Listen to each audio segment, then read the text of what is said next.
Yo, we're here. We just got raided right at the start of the stream. Hey, thank you, Subtrop, for the raid. That's awesome. Thank you so much. Let me see if I can get this video to show up from the thing I'm playing. Let's do the music. Let's see. Is that sound? Is it doing sound? Doing sound? Use the Steam. Steam, yes. Yes. Is it showing it? I'm not even hearing it. What is going on? Anyway, thanks for the raid. Playing video games. Welcome. Well, thank you. Thank you so much. I don't know what's going on here with my thing. Well, first of all, there we go. Second of all, why aren't you showing Steam? Come on, Streamlabs. I know you're better than this. Oh, how about if I do that? Would that help? There. I'll do it myself. Oh my goodness. Oh my goodness. Oh boy. All right. So is this playing? This isn't playing any music because I restored the defaults. That's right. So we got to go back to our wizard smoke. There we go. We got it. All right, we're there. We're here. We're streaming. Hey, welcome. Welcome to this stream. We are streaming TaleSpire. We are continuing our build of the classic D&D dungeon, the Tomb of Horrors, which is just the nastiest dungeon there ever were. We're most of the way done. I mean, it doesn't look like much, but altogether, considering pretty much every single one of these rooms is deadly, it's a pretty big dungeon. Because every single room could potentially be our last room. So yeah, we did this last week. We did the grotto that has the siren therein, and you can convince her to come with the party, or you can be an idiot and try to grab one of the bags that are at her feet, and get a much less cool prize. Well, it all depends on your preference. In my opinion, getting the siren as an ally is the preferable prize in that room. Anyway, yeah, we're coming up on the room we're doing today is room number 25, which is the Pillared Throne Room. We just did the pathway that leads to it, which is in fact a secret passage, and it is in fact one of the only ways you can get in this room. You have to go through this door, figure out that this is a secret door, then figure out that there is also a secret door under these stones, and then go through here, figure out what the deal is with this secret door, and then get in. So much. I've been spoiled on this one. Can't remember who watched spoil it, but Lord, it doesn't sound like. Oh no, it's not. You cannot like spring this on your players. This is a dungeon you gotta be like sit them down beforehand. Be like, all right, I want to run this dungeon, but it's not gonna be fun for you guys. Don't make characters that you're gonna be attached to. Roll up like 6 blow characters that you don't give 2 craps about, and then I'll run it. That kind of thing. So the Pillared Throne Room is huge. It is like 110 by 110 square feet. Or I guess it would just be 110 square feet. 110 feet by 110 feet. And it's got a couple little things coming off of it, other smaller rooms, and it's full of pillars. So let's get to it. Let's see. So we have 10 foot by 10 foot, a 10 foot by 10 foot map. All the squares are 10 feet because I'm using the old module for the measurements and everything. A tough pillar to swallow. Exactly. Nice. Good pun. Good pun.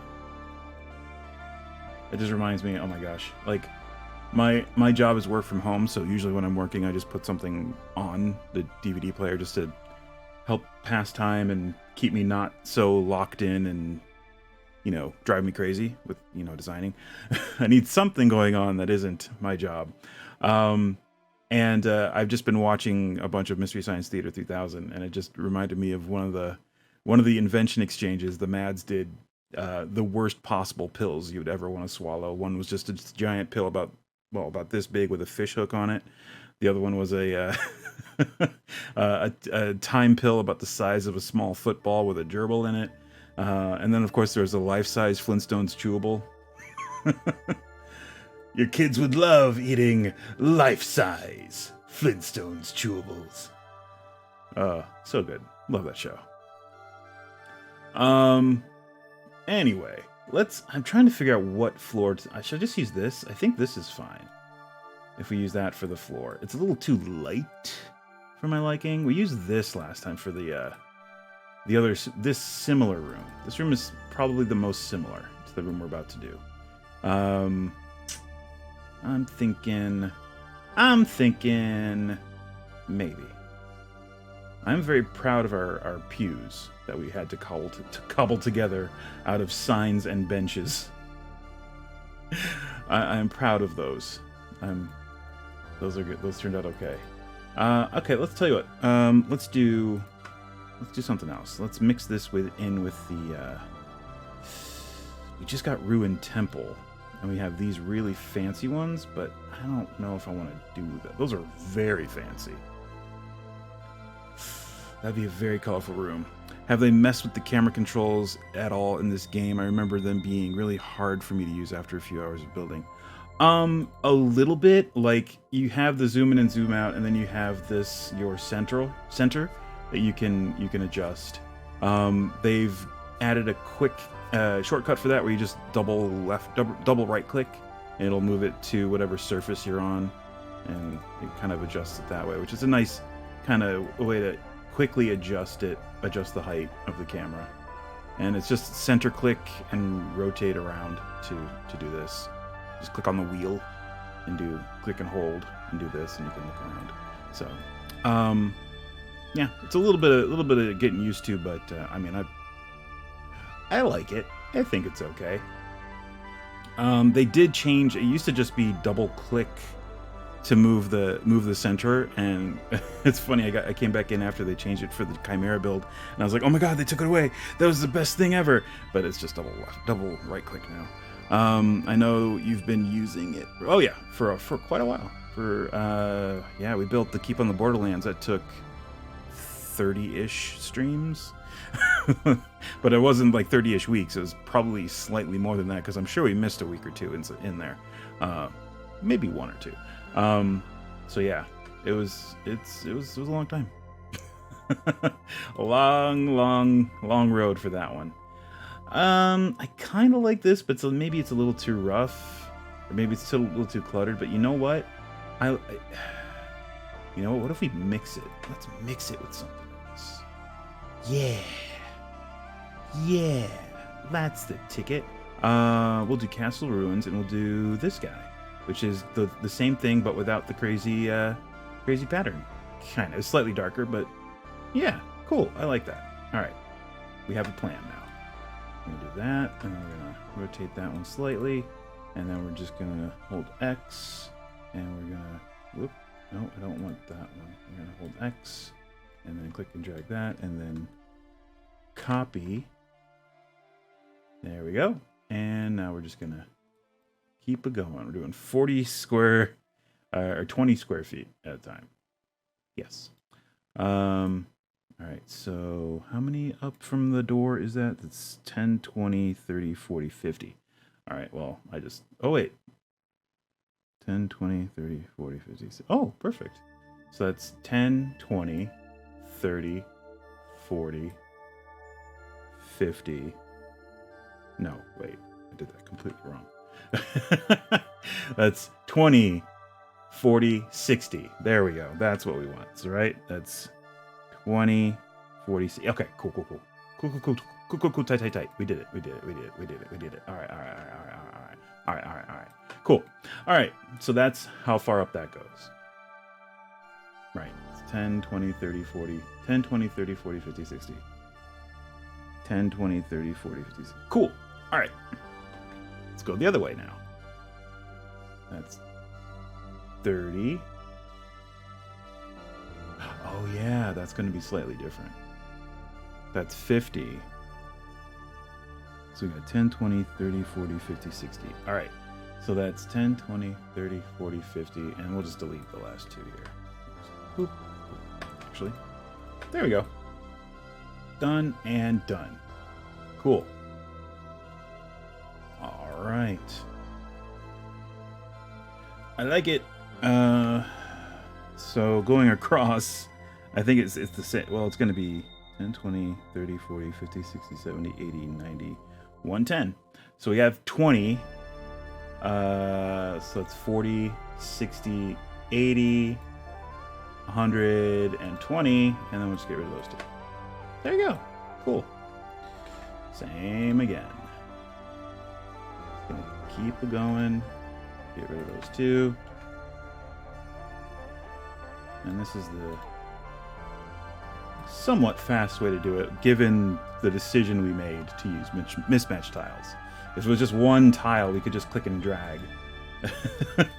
Click and drag out to the area that we want, and that'd be the end of it. But no, we had to make it difficult for ourselves.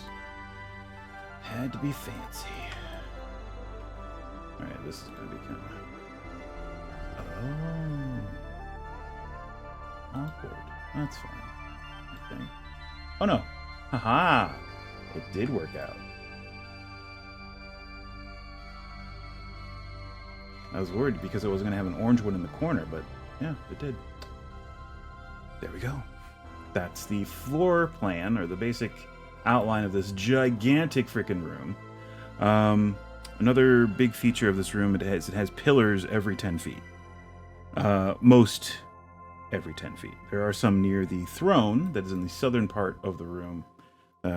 Some areas down here that don't have pillars, but everywhere else there are pillars. So I want to use the pillars that are with this tile set, this fancy orange one, because it just came out and I'd like to use them. Haven't used them yet. So let's see. I think it's in miscellaneous exterior pillar. Yeah, there they are. And they are very colorful pillars. And the fun thing is you can place them off the grid. They don't have to be part of the grid. So every 10 feet, you can just put it right at an intersection, and you're good to go. So I guess we'll start right up here. The question is, how are we going to stack? Because I think we actually have to stack it. There's also a cobra. That's cool. So we can actually make these kind of as elaborate as we want. There's also got these neat little decorative things that we can place on them. And just the little green thing if we want. I don't want to make it too busy. The floor is also already a bit busy, so I think if we just do this with the second part as the topper thing, I think we might be okay. Like something like this ish. Ugh. I do like, I have to say, I like the objects that are not locked to the grid, but it does make precise stuff like this a little more difficult. It's a trade-off. You gotta be real... Ooh, there we go. Stacking trees was giving me the... Oh, that does suck. Yes. Especially when they're all clumped together. It's just like you end up putting trunks on top of the tops of trees that you've already made. Yeah, it was a real pain in the butt. It was the worst. Yeah, absolutely. 100% agree.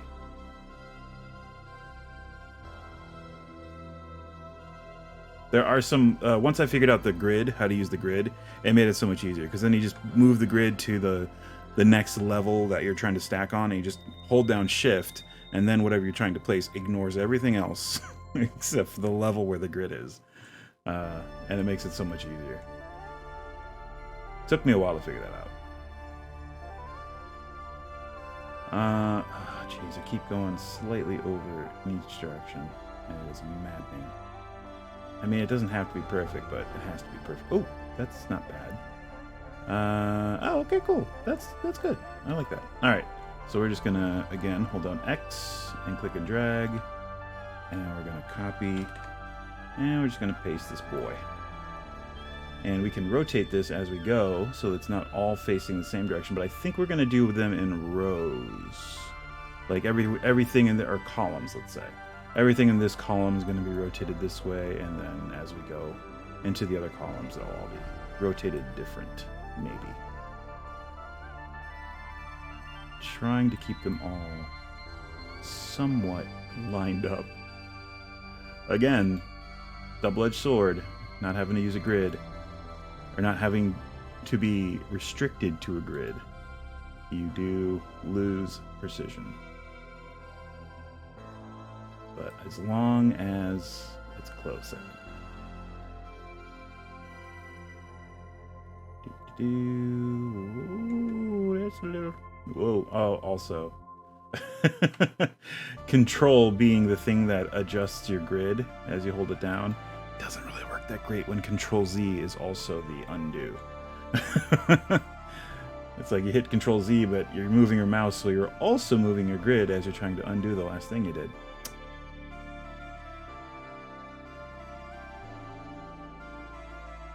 Okay. That's not bad. Cool.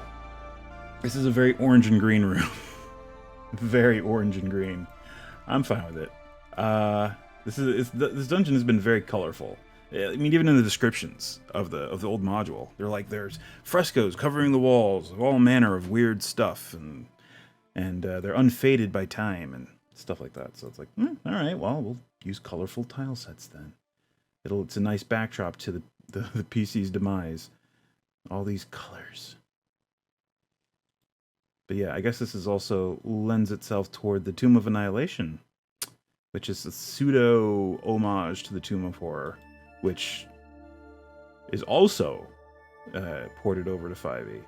And you better check every fresco. Exactly. Yes, you had better. Yes, you had better, especially in the Hall of Orbs.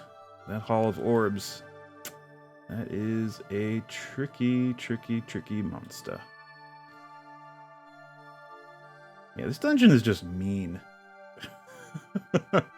I mean, there's even like asides in the original module that are just kind of like from Gary Gygax to the GM, like, oh man, you're gonna love this. They're gonna hate you. That kind of stuff. It's it's that mean.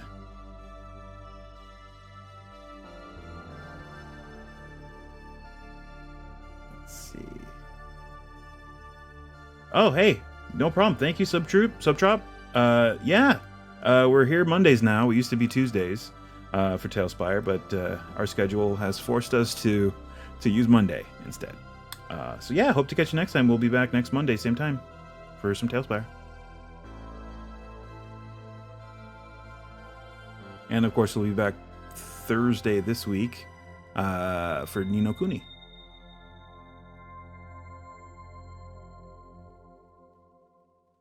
See ya. Thank you so much again for the raid. Much appreciated.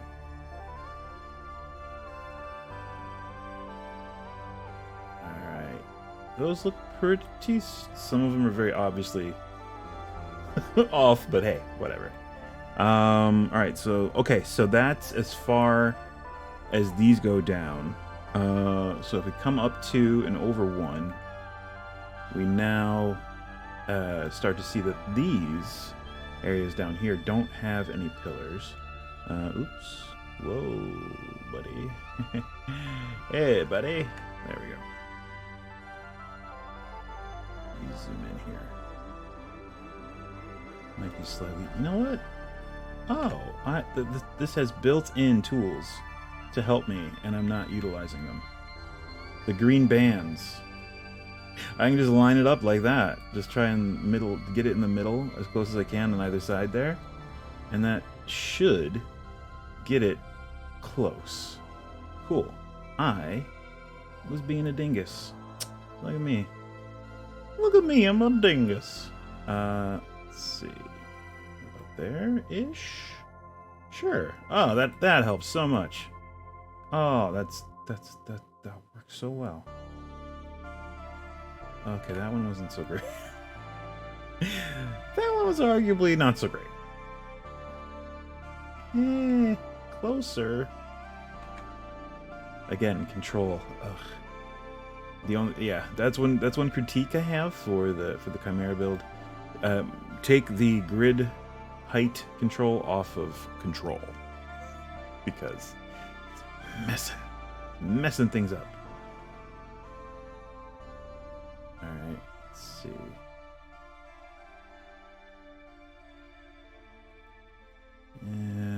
Sure, that works.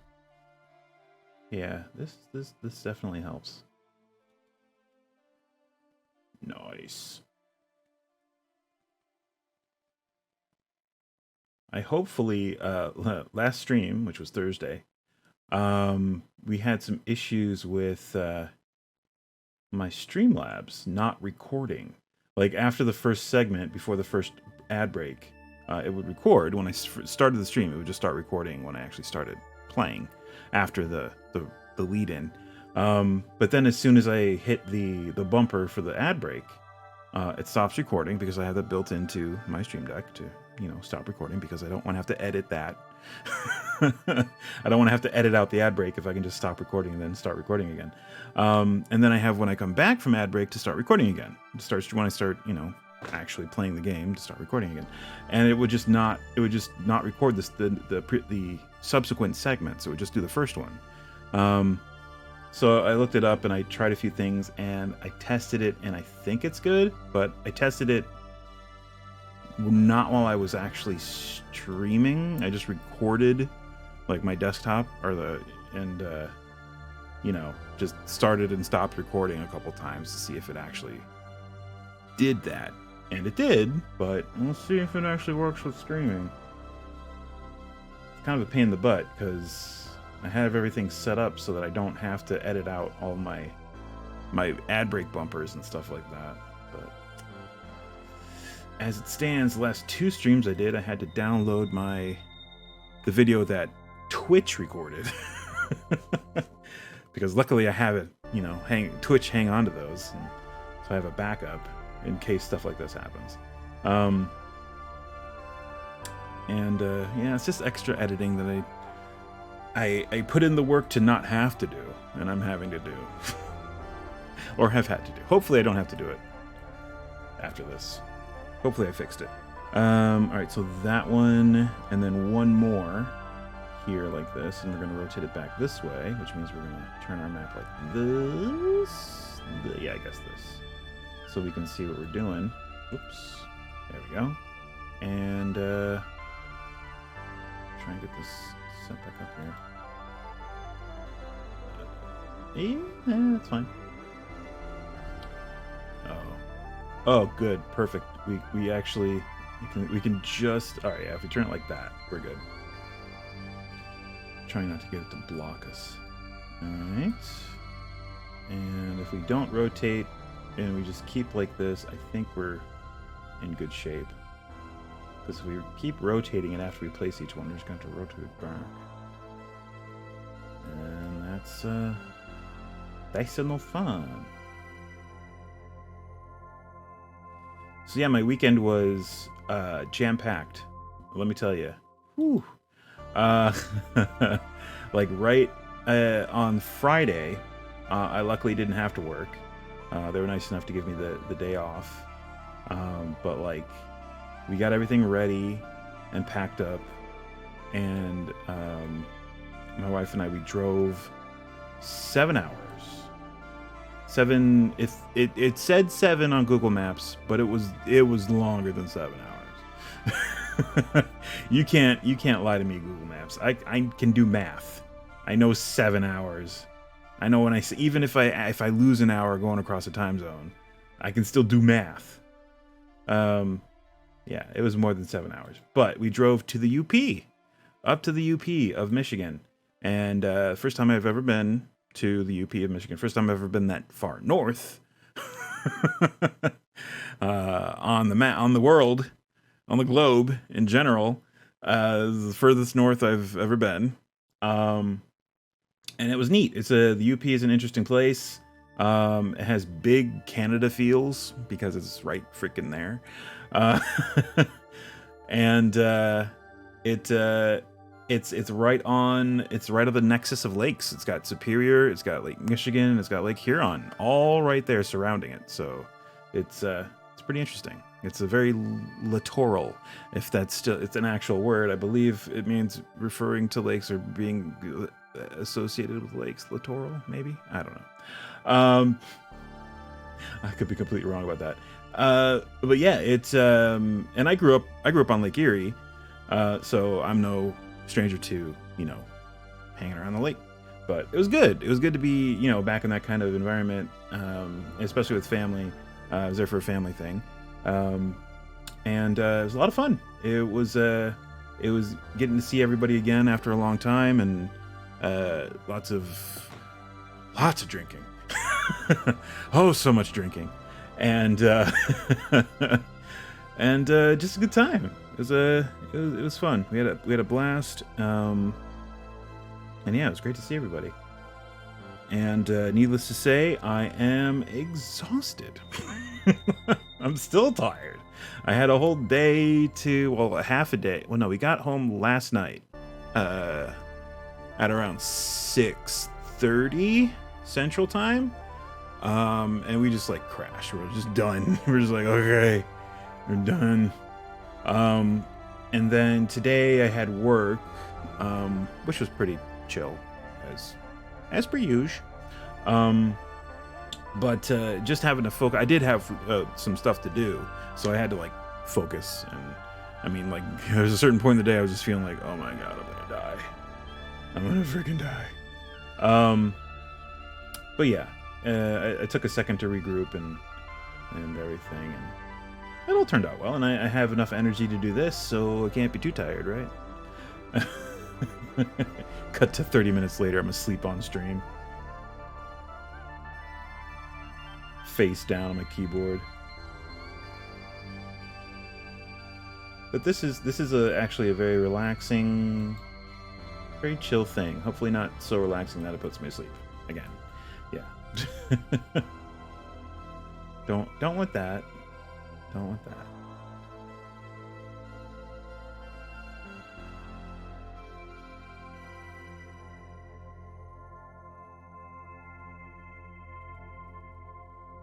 Alright, cool.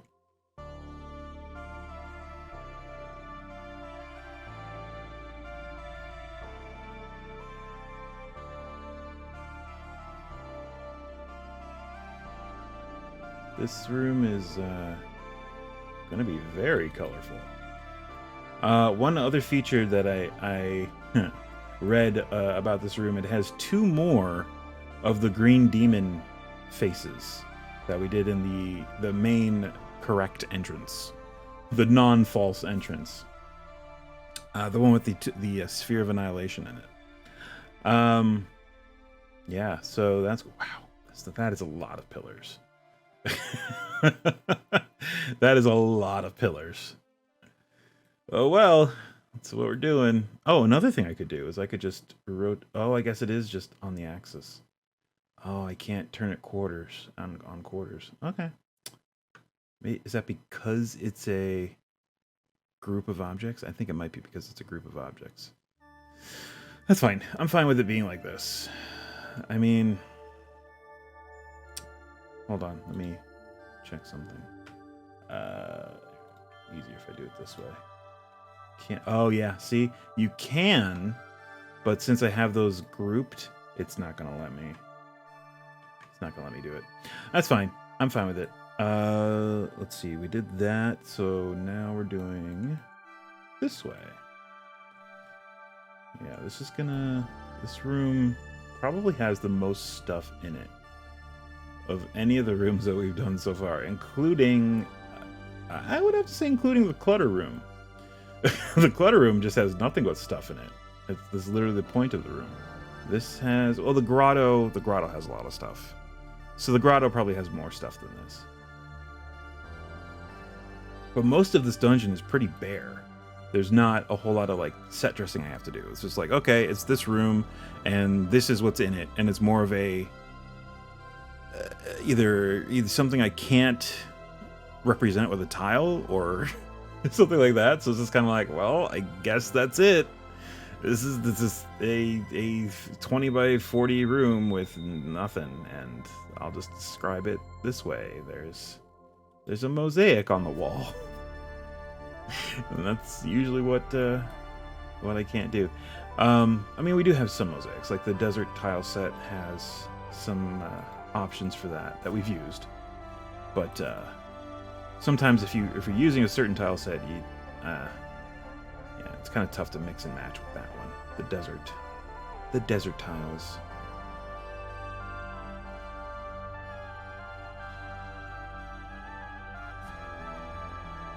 Let's see here.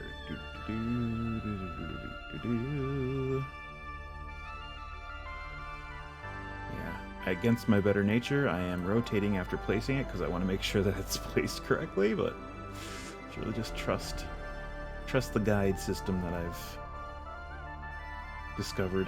Alright, I think we're good there. Alright, so those go up like that, and then we start to come back down again over on this side. So this one goes right here. So let's line her up. There we go. Whoa.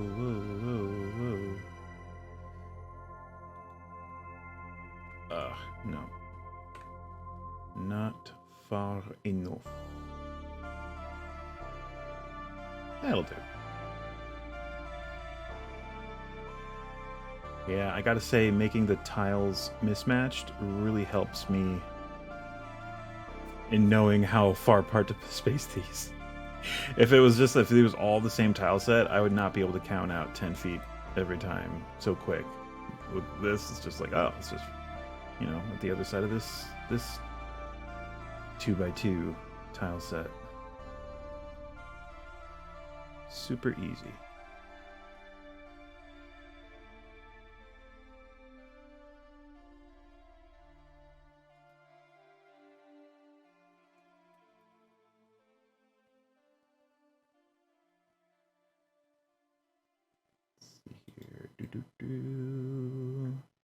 Sure, that works.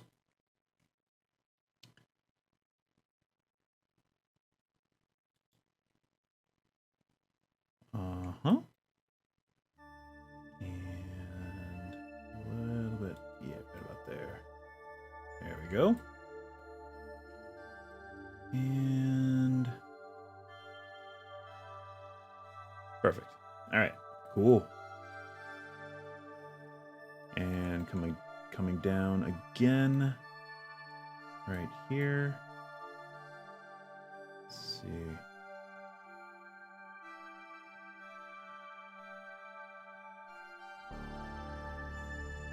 Too far. That works though. That's good. Whoops. There we go.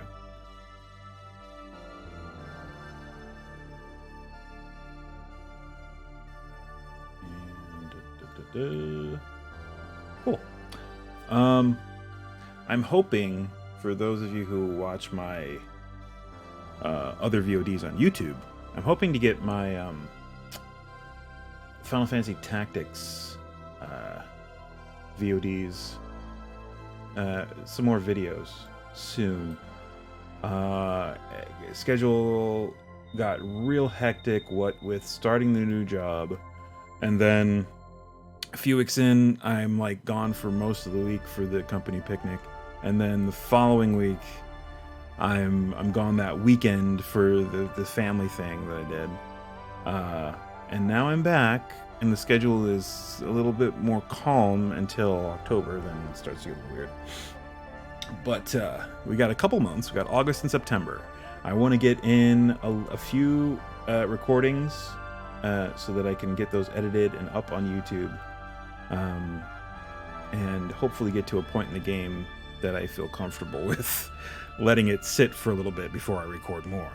I have no illusions that I'm actually going to beat it in this next few sets of recordings, because it's a pretty long game. I mean, I want to beat it in a way that I want to that I feel it's complete. I don't know if that makes sense. I want to like do deep dungeon. I want to get like classes up to a certain point that I feel like I've gotten my most bang for my buck, I guess, is the best analogy I can do for that. But yeah, I mean, I love the game. I mean, I still have like my first save for the game on a memory card. I'm looking at it right now because my PS2 is sitting right here on the shelf of my desk. And yeah, I kind of want to reach about that point again that I have on that save, and that took forever. But that was like, I had like school. I mean, yeah, I was in high school when I played that, so it's like I had school and I had, you know, work and stuff. So the reason it took so long is because I wasn't playing it like nonstop, and I wasn't playing it dedicating time to play to it. I was just like, any free time I had, I was just playing it and just kind of discovering stuff as I went. I had a walkthrough, but it was more of a, you know, I mean, the walkthrough, you can't really, it just tells you where to get stuff mostly. And if you get lost or you don't know what's next, it's a very linear game, and you can't really cheat at Final Fantasy Tactics based on the guide. Like, any of the information the guide gives you isn't going to let you cheat. It's gonna, you can like farm for stuff maybe, which isn't really cheating. You're putting in time to do that. So I don't consider that cheating. That's just dedication. If you want to put in hours and hours to farm a bunch of knight swords from ninjas that are throwing them at you, then more power to you. That is not cheating. That's just playing the game. That's exploiting the game the way the game is trying to kill you. And do this super broken, throw this super stupid broken encounter at you. It's just exploiting that. There is a cheat in Tactics though that I'm aware of, and that I became aware of in high school when I was playing it, and that's the duplicating knight swords bug that you can do once you get Orlando, and once Orlando learns the two swords ability from the ninja and is able to be a samurai, you can, or I think he just has to have the two swords ability base. That's just to get duplicate knight swords, because you give him two swords, you make him a holy swordsman, and then you take any knight sword that you have, take him to a fitting room, make sure he has the two swords ability equipped, and put a shield in his main hand, and the knight sword you want to duplicate in his offhand, and then you go into the fitting room with him and say best fit, and it will show a knight sword of the type you have equipped in his offhand in both hands. One of them will be red, and that is the one that you are buying from that shop, even though they don't have it.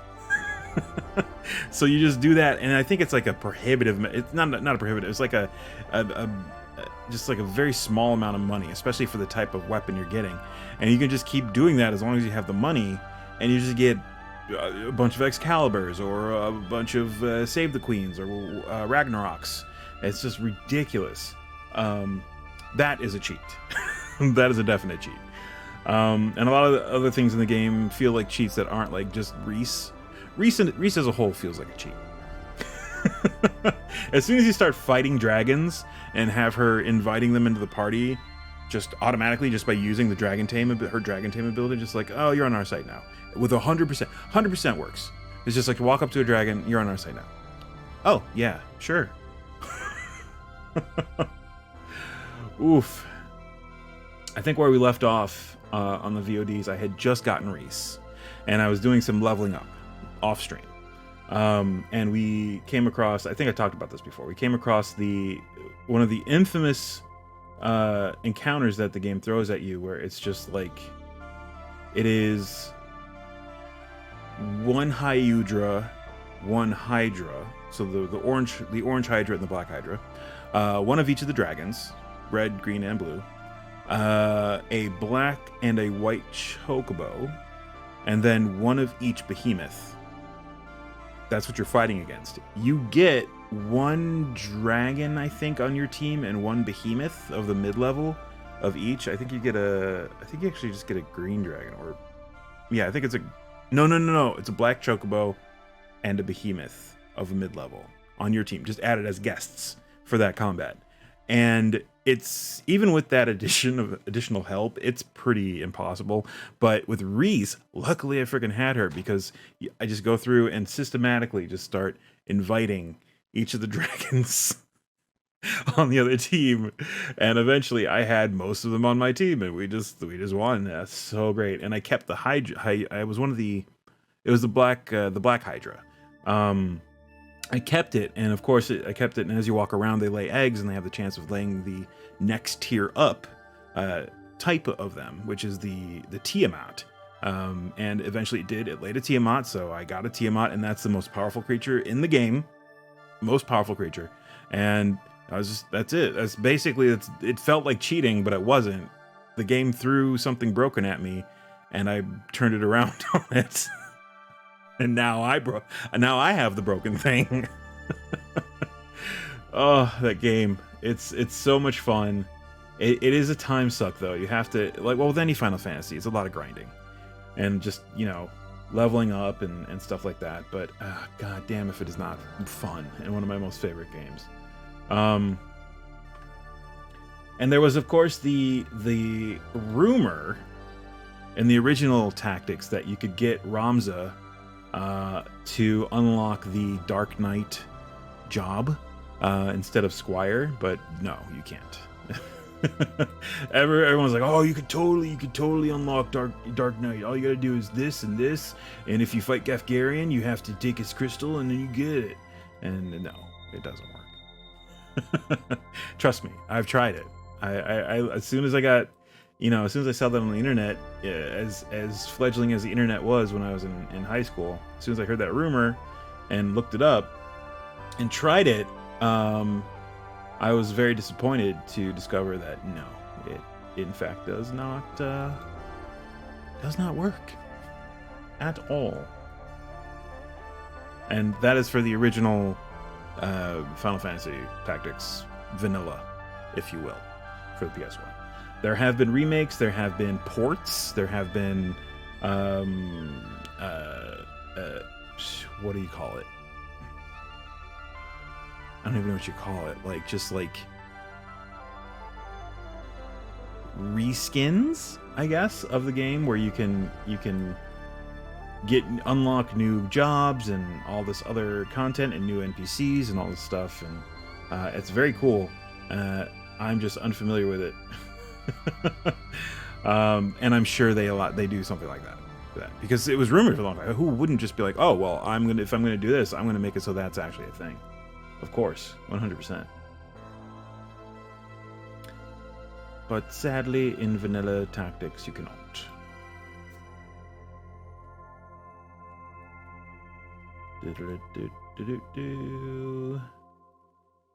And whoop, whoop, whoop, whoop, whoop, whoop. Okay, cool. All right. This is our last row. Good lord, look at this room. This is bonkers. Bonkers. Okay. Last one. Let's rotate it. And start a placing.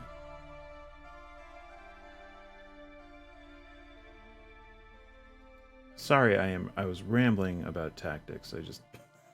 It's one of my favorite games. One of my absolute favorite games. I also would like to finish Final Fantasy VI. We were streaming that for a while, but with the job, we can't stream in the middle of the day on Thursday anymore. And we already had a stream Thursday night, so couldn't really do anything about that. So what happened? Oh, we're good. Froze for a second. So I want to finish that, but I think the best way to do it is just gonna have to be some VOD, just to close it out. That might be the best option, I think, because I'm definitely not gonna be able to squeeze it in as a stream. I don't think. I didn't have enough viewers, sadly, to really warrant it. Even though I love playing it. I mean, you could argue that this doesn't have many viewers, but who cares? I like this. I love this thing. I love TaleSpire. It's fun. I was going to do this anyway, so why not? Why not stream it? So yeah, I do wanna close out Final Fantasy VI and put a bow on that, so to speak. Just got to find the time to record.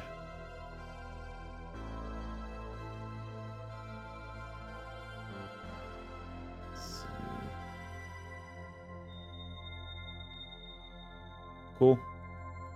And that's all the pillars. Good lord. That's bonkers.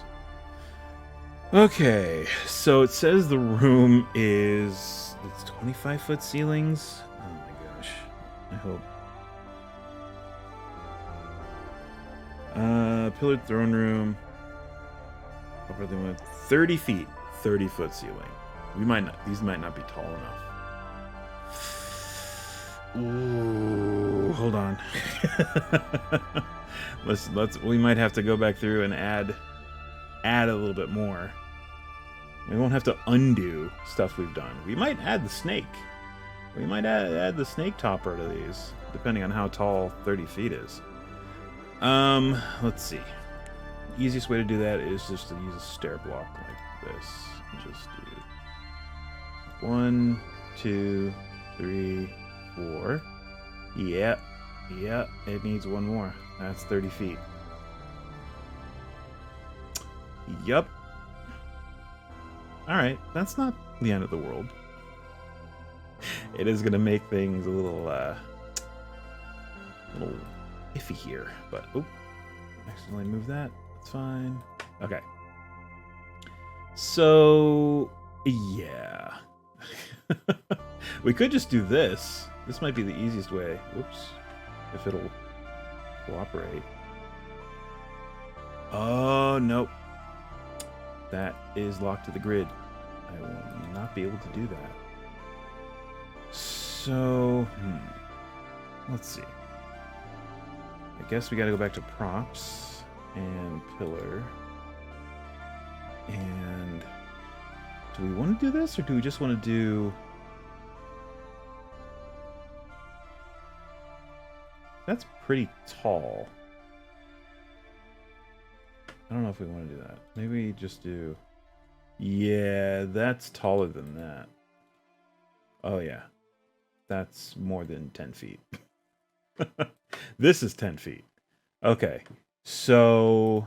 Oh, you know what? You know what else we have? Ooh, but are those also locked to the... Those might be locked to the...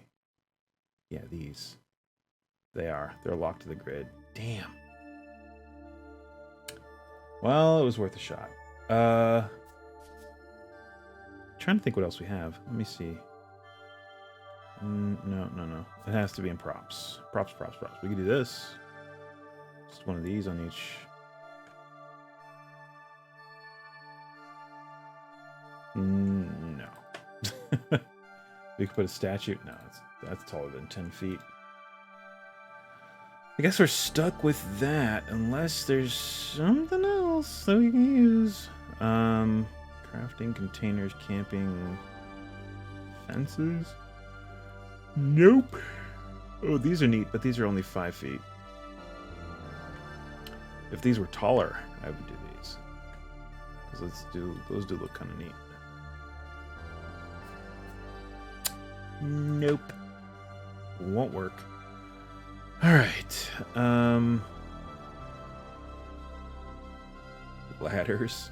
No. Miscellaneous exterior, yeah. This is really the only... Some are only options, because they're the only pillars that don't honor the grid. Oh, we could do something like... Oh, that's too short. Something kind of like that, but I don't know. It doesn't really read as a pillar. It just reads as a spike. Or we can do a pipe. We can do pipe right in there. Nah.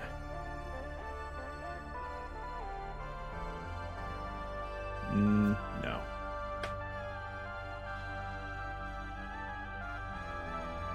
I like that they added the sideways logs. That's very nice. We just do tree line. Let's do a tree trunk. No. Yeah. Alright. Looks like we're stuck with this. I guess we'll just rotate it, right? And just kind of stick it on there like that. But, you know, good.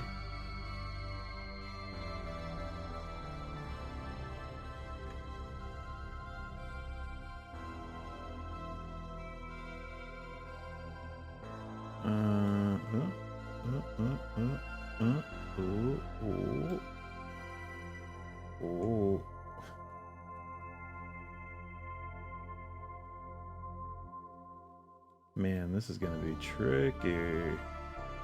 Maybe I do just... Maybe just rotate it like this?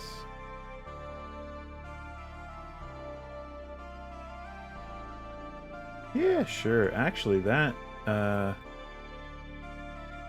actually helps a little bit. Because since it's rotated, it's not as noticeable if it's off slightly. And having the corners pointing along the grid helps me line it up. But only if the pillar below is lined up perfectly, which, Alright, this'll do. This works. This is fine. Yeah, that's not bad.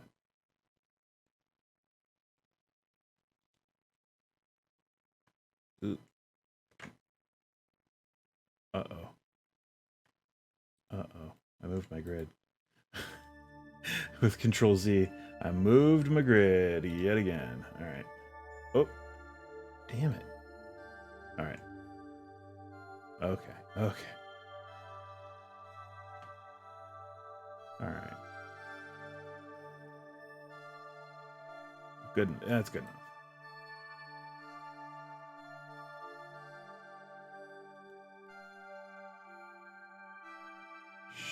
Sure.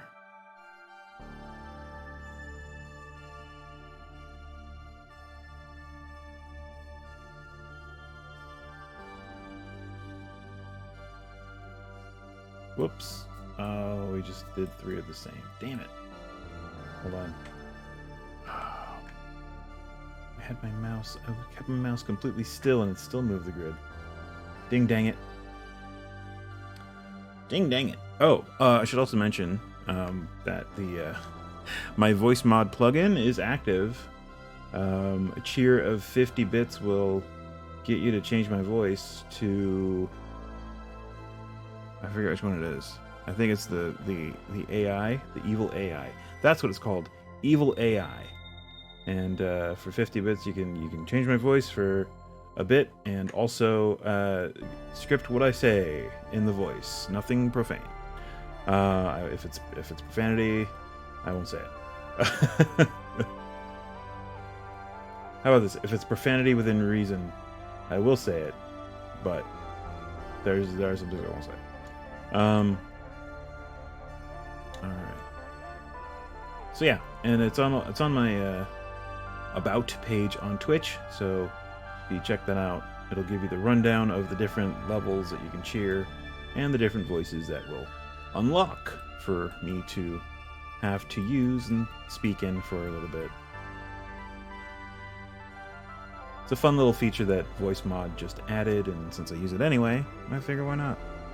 I mostly just use it. I was using it for like a soundboard and stuff for a little bit, but some of the sounds I use are a little copywritten, so I don't really use them often. I mean, they're memes, a lot of them, like, you know, any soundboard would have. But yeah, it's the type of Type of mean... Is that too low? No. Okay. Type of means that apparently the different streaming services take issue with. Not all of them, like just some of them. Like surprisingly, like there's some surprising ones. Just like, really? All right. But yeah, I got it for that and for the voice changing thing for D&D when I run online. It's very useful for that. So yeah, it's a neat little program, and they added that feature to the stream plugin thing for cheering, the crowd interaction feature. It's really nice.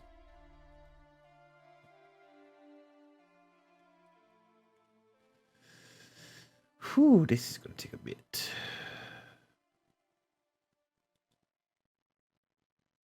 Alright, cool. At least we're somewhat lining these up. If you get like that little gray part sticking out just about like that, you're pretty good on both sides. Yeah. Just have to remember to rotate. Rotato. Right about there. Yeah, not bad. Not perfect, but whatever.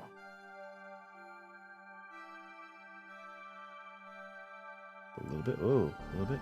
And there. Haha. Yeah. Obviously not perfect, but whatever. I guess we'll start from up here.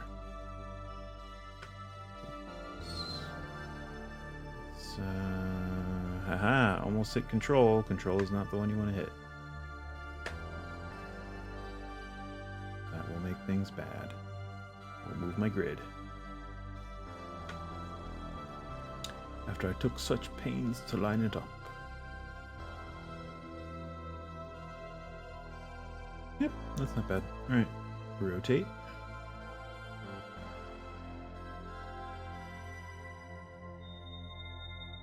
Sure. Yeah, this room is going to be pretty striking. And these pillars, apparently they have a transmutation aura around them. And any character that touches one immediately starts levitating up toward the ceiling. No save. And they just bob about the ceiling like a balloon. And there's also a breeze going across the ceiling. And it eventually will push them into one of the two green demon carvings on the northwest and northeast corners of the room. And depending on which one they fall in or float into, something bad happens. They both do bad things, just different bad things.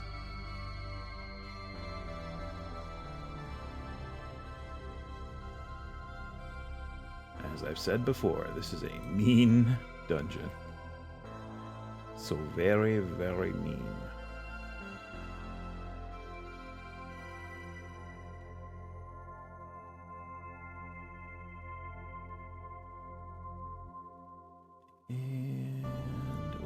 And there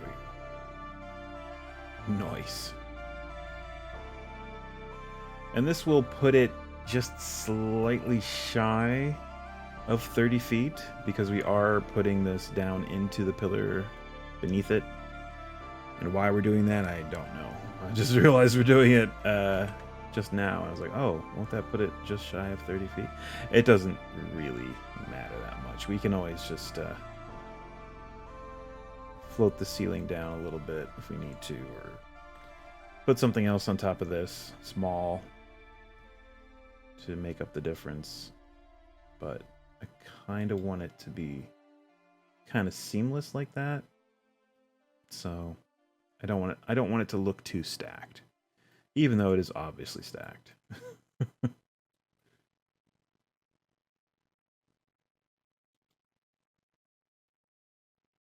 Yeah, it's fine.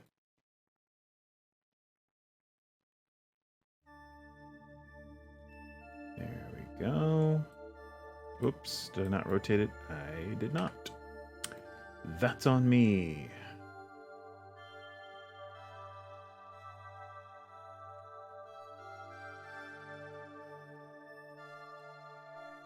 Do do do do do do do do do do do.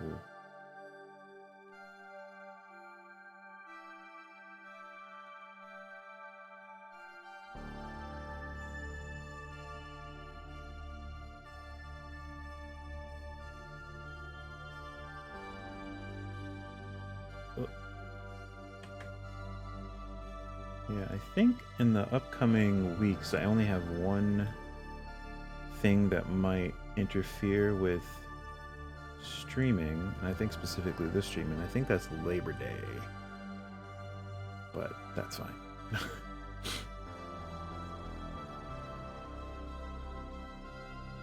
That's just gonna be one day. Oh boy, oh boy. Let me tell you. Driving 7 hours from, we had to drive through Wisconsin and through the entirety of the Upper Peninsula. Well, the length of it. Yeah.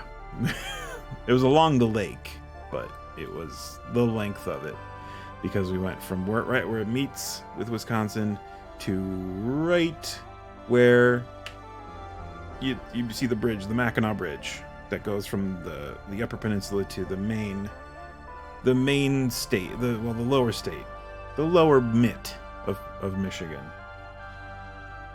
So we saw most of the coastline of the UP on the way up and on the way back. It was fun. It was a fun trip. Tiring. We did. It was. Got to rotate. It's fine. And we moved our grid. Okay. But yeah, I mean the way up I didn't have much of a problem, but the way back I was definitely fighting. Like early on too, I was like, oh my god, I was getting cross-eyed driving.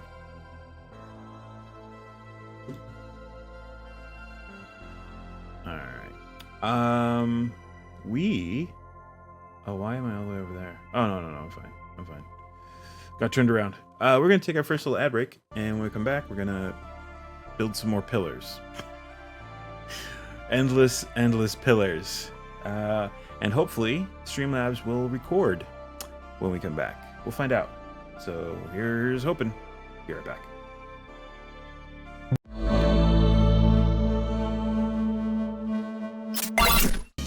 Okay. Hey, it's recording again. Sweet. All right, I did fix it. Thank God.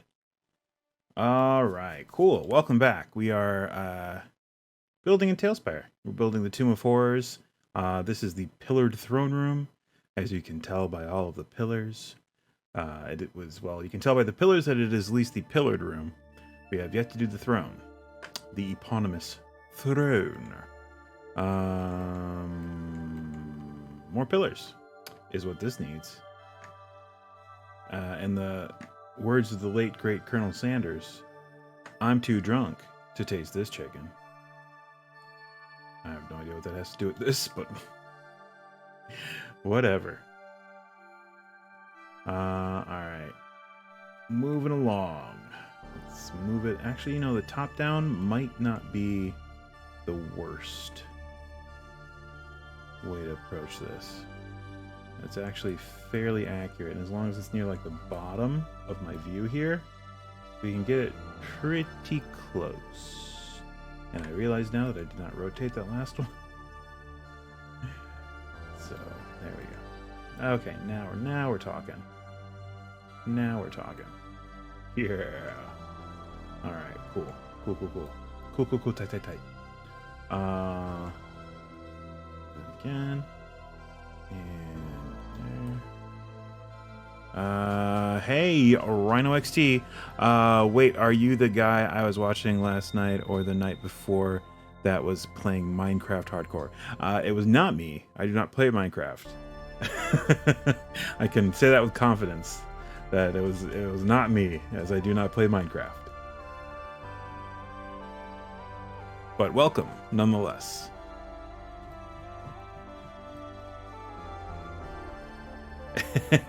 Just some dude that plays TaleSpire in here, you know? Just some dude. Yeah, I'm building the Tomb of Horrors, the classic D&D. Well, thank you for the follow. I think it might be through Z Bashu's channel. If you watch Z, I am affiliated with Z and his shenanigans. So maybe through that. There you go. Yes, I am Wades and Shadows from the Cold Road stuff.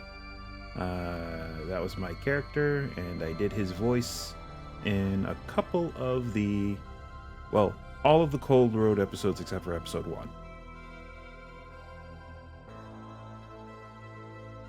So that might be why. I didn't know I followed you. Surprise!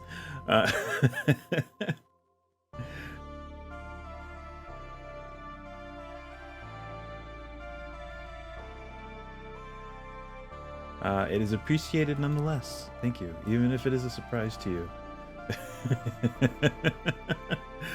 Alright, there we go. We are getting this, locking this up. Only 12,000 more to go. Okay. Let's do it. Let's do it. Let's do it. Maximum effort. Maximum effort. Let's keep rotating and trying to get it centered on the tops of these things here. That's pretty good. That's good enough. That'll do. Yeah, I guess. Meh. Sure. And who cares? That's the attitude. Let's make sure we're doing it. I guess we have to do it from the top down. So yeah, back to the top and off we go. Placing and rotating and making sure that we're somewhat getting a top-down view here. Whoops. I wish I could play D&D, but I have the family that thinks it's satanic. Oh, that's not good. That's a bit outdated too. That's some 1980s mindset right there. Well, that's unfortunate. Yeah, I mean it's a great fun game. It's all about math and teamwork. If you strip everything else away, that's really all it is statistics and teamwork. That's it. They just dress it up with fantasy stuff.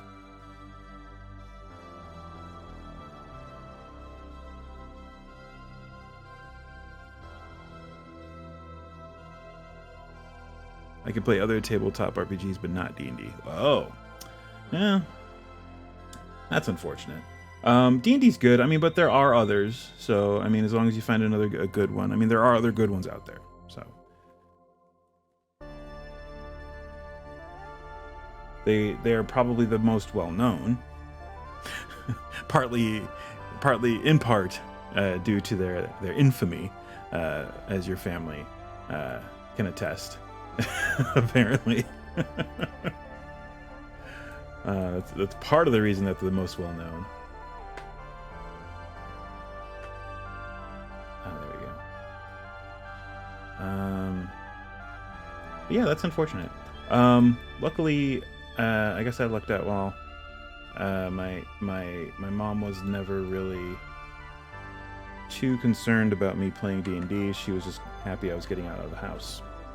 It's, you know, meeting friends and stuff.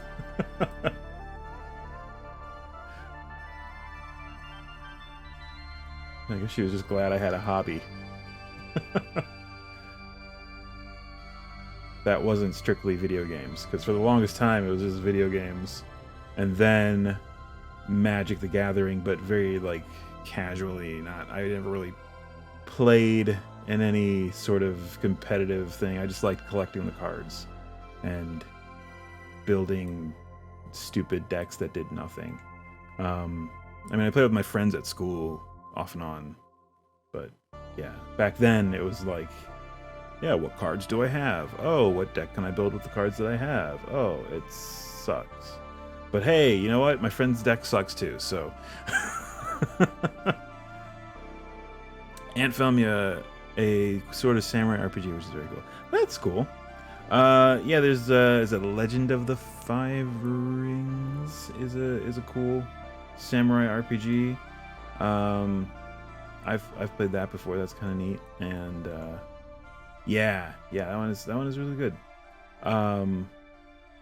Yeah, Legend of the Five Rings is definitely a very good one. It's more political intrigue than anything else. There is some fantasy, but it's just like it's steeped in Eastern mysticism and stuff, which isn't really associated with with the devil and stuff like that. Yeah, more role play. Yeah, absolutely. Definitely. Yeah, I remember in that game you had or at least in the campaign that I played, I had a little journal for my samurai who was I played a crane samurai, and it had everything. It wasn't just a character sheet, it was like a journal. It was like a multi-page, it was like a tiny little module for me that had the list of like the Bushido code and like stuff for me to write down stuff I did and where I keep track of my honor, and it was intense, very involved. Very, very involved. But it was cool. Yeah, I don't remember my character's name or anything, but I remember I played a crane samurai. Crane clan samurai. He was not a crane person.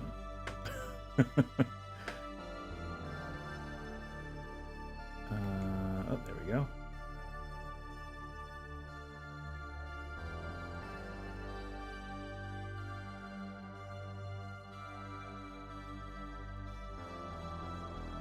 Let's see here.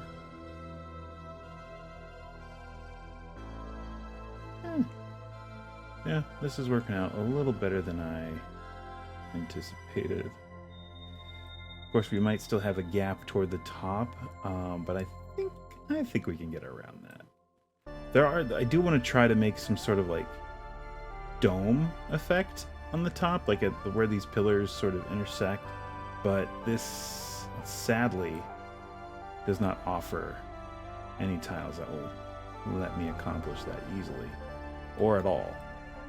I don't think. So, all right, there we go. Now that's 30 feet. That's 30 feet.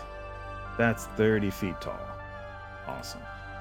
So, take your little dude. Where are the dudes? Give me the dudes. Get out of build mode. We'll use I go to animals. We'll go to a dwarf. We'll do a dwarf with a. Oh no, the new dwarf. That's really cool looking. We'll do this guy. There we go. Yeah, look at those imposing pillars. Those are cool. All right, awesome. And again, each one of these has a transmutation aura around them. So if the player touches them, then they start to levitate toward the ceiling uncontrollably. There's no save. No save. You don't get a saving throw. It just happens. And they start bobbing around the ceiling like a balloon. And there is a breeze going across the ceiling of this chamber that will inevitably push them like a pachinko ball through these pillars slowly, not forcefully. Either to this corner here, where there is a green demon face in the ceiling, or on the wall near the ceiling, or similarly over here, where there is the same thing, but it does something different. So that should be fun. So next we have to do the walls and those, so that'll be interesting. My friends and I have made knockoff tabletop RPGs and tried to make a fantasy one, and they refused to roleplay, which is frustrating, so I don't think why it will play along very well with. Oh, Tomb of Horrors is just. It is. It is. That's all it is. That's all it is.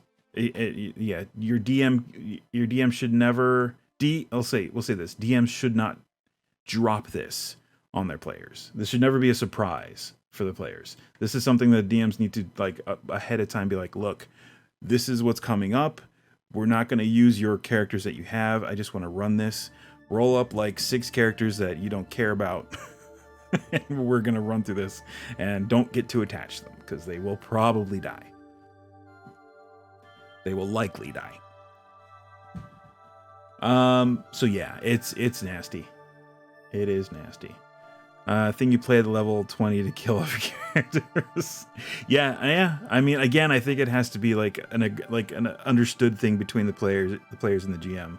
It's like the GM has to give them a heads up. So that they can either bow out and be like, okay, my character retires. Or be like, yeah, sure, I've had fun with this character. I thought we'll give him a glorious last few, a glorious last romp through a dungeon. Yeah, definitely has to be an agreed upon thing. Otherwise, it's just like, well, I've lost all my players. All right, so there is a dais here in this bottom, on the southern wall here, on which sits a throne. The base of this dais is about 30 by 30, maybe a little bit less. So tell you what, we'll do 30 by 30. We will make it out of similar tiles. So we're going to use this. Actually, you know what? We can use this because the only thing that matters is what's going to actually be visible. So this 20 by 40, that is going to be that tall. But then there are like 3 levels. So we have this level, and then the top level, which we're gonna use. Tell you what, we'll do that, and then like a couple of these, just to make it fancy. And we'll do the same thing on. Oh wow. We'll do the same thing on anything else we do here. Actually, you know what?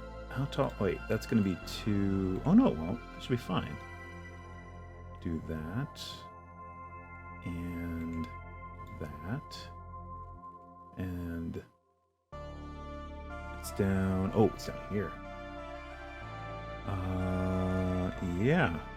That'll work. There and there. And then that, and then that, and that, and one there, and there,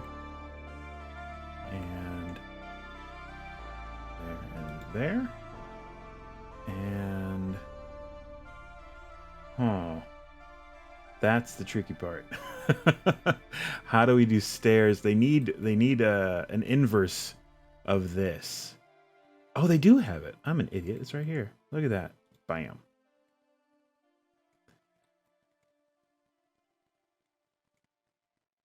Bam.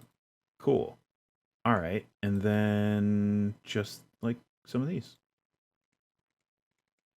Yeah. There we go. Man, that worked out really nice. Whoops. And I screwed it up right there. Whoop. Whoop. What happened? What'd I do? What'd I do? Oh, there we go. Okay.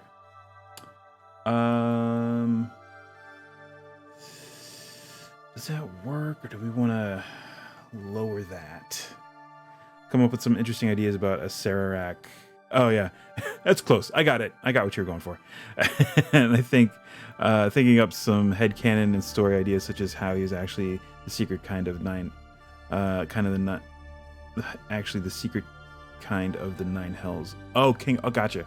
Or how ever many rings of hell there in D&D.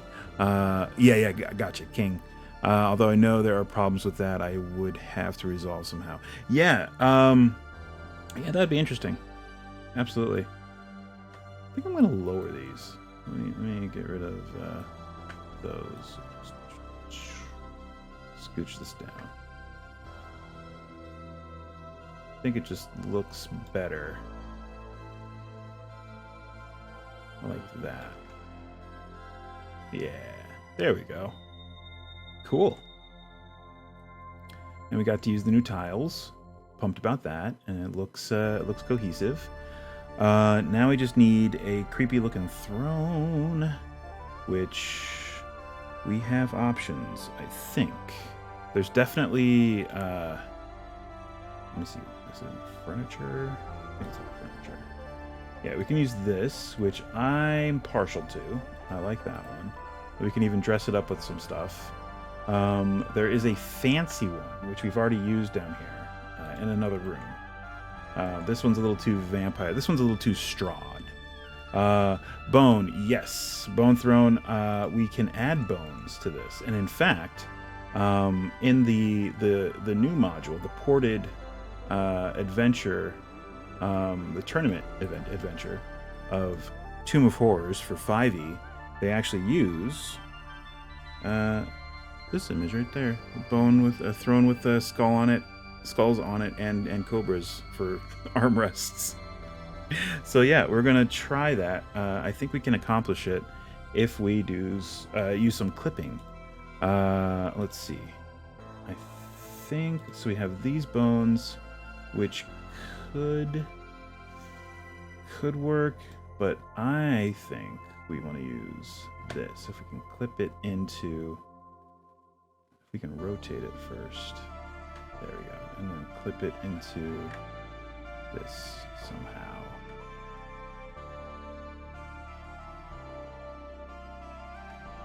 Like that, maybe. Maybe we just... It's gonna be tricky. Let's say that, okay? Yeah, sure. It's not ideal, but it works. Whoa. Oh, crap. I didn't want to do that. There we go. That's okay. And maybe bring it up just a little bit more so you get some more skullage. There we go. Best with what you can do. Yeah, absolutely. Oh, wait till you see how we do the green demon faces. There's no easy way to do those in here. We had to really search far and wide for something usable. What else do we have? Yeah, I don't think we're gonna be able to use that. I think this is as good as we're gonna get. And you know what? I'm fine with that. Cool. All right, so there's your throne. Let's see. This is just this area of the room. There are other areas. We made too many pillars. There's like 4 pillars that we actually have to take out because I forgot there are rooms over here. So in this corner we can take out this pillar and this pillar, and then in this corner we can take out these 2. Perfect. All right. These are going to be iffy. I guess we're going to build it with the walls on the outside of the 10 by 10. Sure. Works for me, man. Let's see. Go into MS Paint and paste the image over the wall. Exactly. Oh, if only I could. But yeah, I think TaleSpire is actually slowly integrating things where you can kind of do custom stuff. So far, the biggest thing they've done is they've added the custom, not really custom, but you can make a miniature out of anything. So like any kind of like prop, any prop. I won't say anything, so any prop. So like this pile of skulls, if I go into the GM mode, and hit this convert prop to creature with the creature hammer. Bam! Now it's a creature. And if we go out of view, see? Now it has a creature base, and you can move it around like a weird, creepy skull pile. It is a pretty cool feature. And that leads me to think that in the future, you can just take any kind of STL, any kind of 3D asset that if you do like through any 3D program, or even if you make a mini on Eldritch Foundry or Dwarven Forge or anything like that, and you get the STL code, that you can import it down the line. You can't do it right now, but down the line you might be able to import it and turn it into, as a prop, but then turn it into a creature, and there you go. You have a creature, all set, all done, custom creature. It'll probably cost you like $5 over at Eldritch Foundry or Dwarven Forge to get the STL, but $5 is pretty good for like you can make it look however you want to really look like your character. So yeah, that's pretty neat. I like it, and it gives me hope that there's going to be more stuff down the line like that. All right, so we got rid of that. Good. Now we'll go into Castle Ruins, I think, and we'll use, we'll use this since it's more solid looking. There we go. And there's a door. I guess we're gonna have to do the door. Whoops. On one of these sides, on that side. Also, I need to do corners here, and the only corner piece, well, I take it back. That is not the only corner piece. We can either do the one for the dungeon tile set. Stairs. Yeah, this one. We can either use this, which, whoops, doesn't really match. Or we could just use the dungeon tile set altogether for the walls here, which would save us a lot of heartache. Yeah, I think that's what we'll do. If I ever make the campaign that I have in mind, that will be very useful, considering that I am making monsters that are not. Hey, yeah, absolutely. Absolutely. Here we go. We'll just use these. We've been using these in other places. We may as well just keep using them. There we go. And yeah, there you go. There's your thing. And let me read the description of Area 26 real quick, because that's what it's called. There's two Area 26s. There's one on right here on this side, and there's one on the opposite end of the room. Area 26, small room with a door of electric blue. Oh, there are two of these, right? The two doors near the northern corners of the throne room look the same. When a character comes within 10 feet of either one, it can be seen that the door actually shimmers with a faint blue light. When the door is touched, this glimmering grows bright. A brass pull beckons to be used, and the door will open easily. Inside the western room, this one, there is nothing but dust. The eastern room is another matter. And if the eastern door is opened, the characters will see a low stone table upon which rests a wooden sarcophagus. Various broken and looted urns and coffers are scattered about. Inside the sarcophagus are the parts of a mummy, not undead exactly, for at this time it is the mummified remains of a human, with wrappings partially undone and tattered. Okay? And there's treasure in there. A huge amethyst worth 5,000 gold pieces is barely visible between the wrappings that cover the mummy's head. A character who examines the mummy and succeeds at a DC 20 Wisdom Perception check can discover it in one of the eye sockets. Nice. Okay, creature. So there is a creature in this room. Yeah, that's like retiring money for a character. That's like buy a tavern money. Alright, the gem has an evil magic placed upon it, and if it is removed from the mummy, the remains become a true mummy lord that has no spells and no legendary actions. Oh, what's the fun in that then? Defeating it rewards half experience. Alright. Magic upon the mummy lord's wrappings makes them non-flammable. Ooh, and the creature wears a ring of fire resistance. Nice. All right. Well, that's a very interesting encounter. That's very cool that they took that and like published in like DM tweaks that I do all the time for monsters. It's like, yeah, I like this, but I don't like that it's weak against this, that, or the other, and I don't like that it can do this super powerful thing. That's too much. I'll take that away and give it something else. That's great. Yeah, it's a good example of what you can do as a DM to mix things up, make them keep the players on their toes, and also keep them alive. Because remember, it's your job as a DM to challenge them, not to kill them. Could you recommend a book series? Yeah, absolutely. I don't read often, but I do have a lot of books. I'm always looking for good stuff. Yeah, don't go out of your way to kill them. Go out of your way to challenge them. And yeah, if they rise to the challenge, they'll live. That's the excuse, right? Well, you didn't rise to the challenge, so your character died. I think we'll do... Ooh, yeah, here we go. We'll do the fancy door. Fancy door. So yeah, I'll do that on this side, and pretty much the same thing over on the other side. So just copy that and do, and then one of those, and then I need some of this, and that. There we go.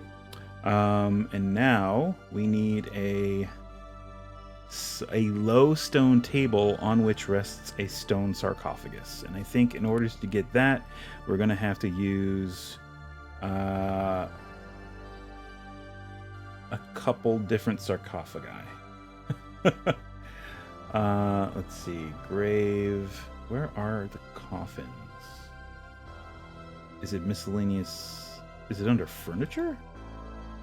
Chair, etc. Table, chair, no. Is it miscellaneous interior? Painting, mirror, technology, pipe, fireplace, book, household. No. So I would like to recommend two series. The first is Awaken Online, which is the greatest book of all time, and the second is Dungeon Born, which is about a living dungeon, and it's very fun. Oh, neat. Cool. Yeah, I'll have to check those out. Awaken Online and Dungeon Born. Gotcha. Let's see. Here we go. Containers. Right. Of course. So low stone table. I'm going to use this as the low stone table. Just because. Or I guess I could technically just sink some of these into the floor. Right? Or even better, to keep it congruent with the tiles that are right there, we can use the dungeon stair block. There it is. And just kind of sink that into the floor a little bit. There we go. That'll do. Let's see. I will warn you, Awaken Online is about a necromancer. Oh, cool. I like a good necromancer.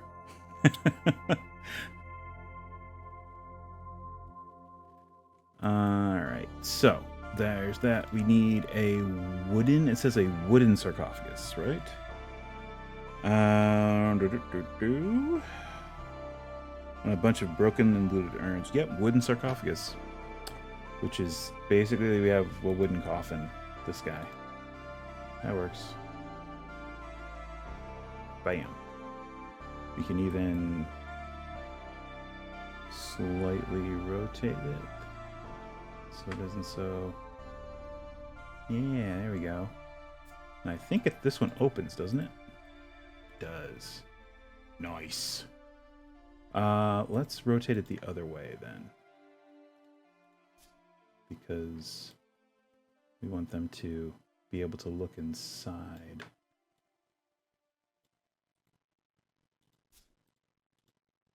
There we go. Nice. And we can even do one of these.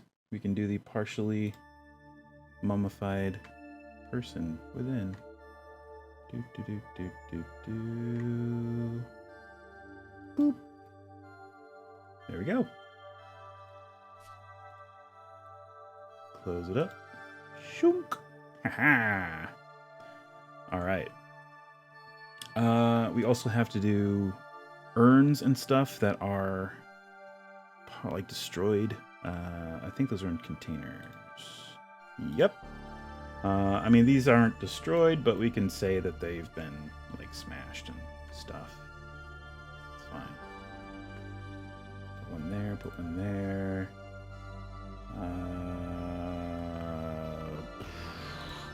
That's too big. That's too big.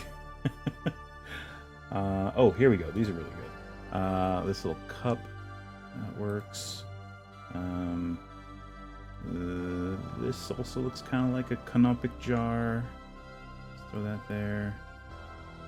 Yeah. Actually, we'll throw a second one of these over here. I like it. I like it. There we go. Oh yeah, these are good too. We'll mix it up. We'll put a bunch of different stuff. This one? Sure. Put that one right there. And another one of these, like on the floor. And then some debris. We've got some miscellaneous exterior debris. Oh, we're here. Cool. So let's throw a bunch of these just on the floor. Let's see. Best way to rotate this. Right about there. Cool. And we can sink it. Oops. It's the wrong tile. There we go. Whoop. There we go. Sink it slightly into the floor. And I think we're good. Let's make sure this door is opening the right way. Yeah, it's fine. It sinks into the wall, which actually gets it out of the way, so I'm fine with that. Okay, well, there's that room. Cool beans. So now we have to do... There is another room that extends off of... And actually, ooh, there are two more pillars that we didn't have to do. Derp. These two. Whoops. There we go.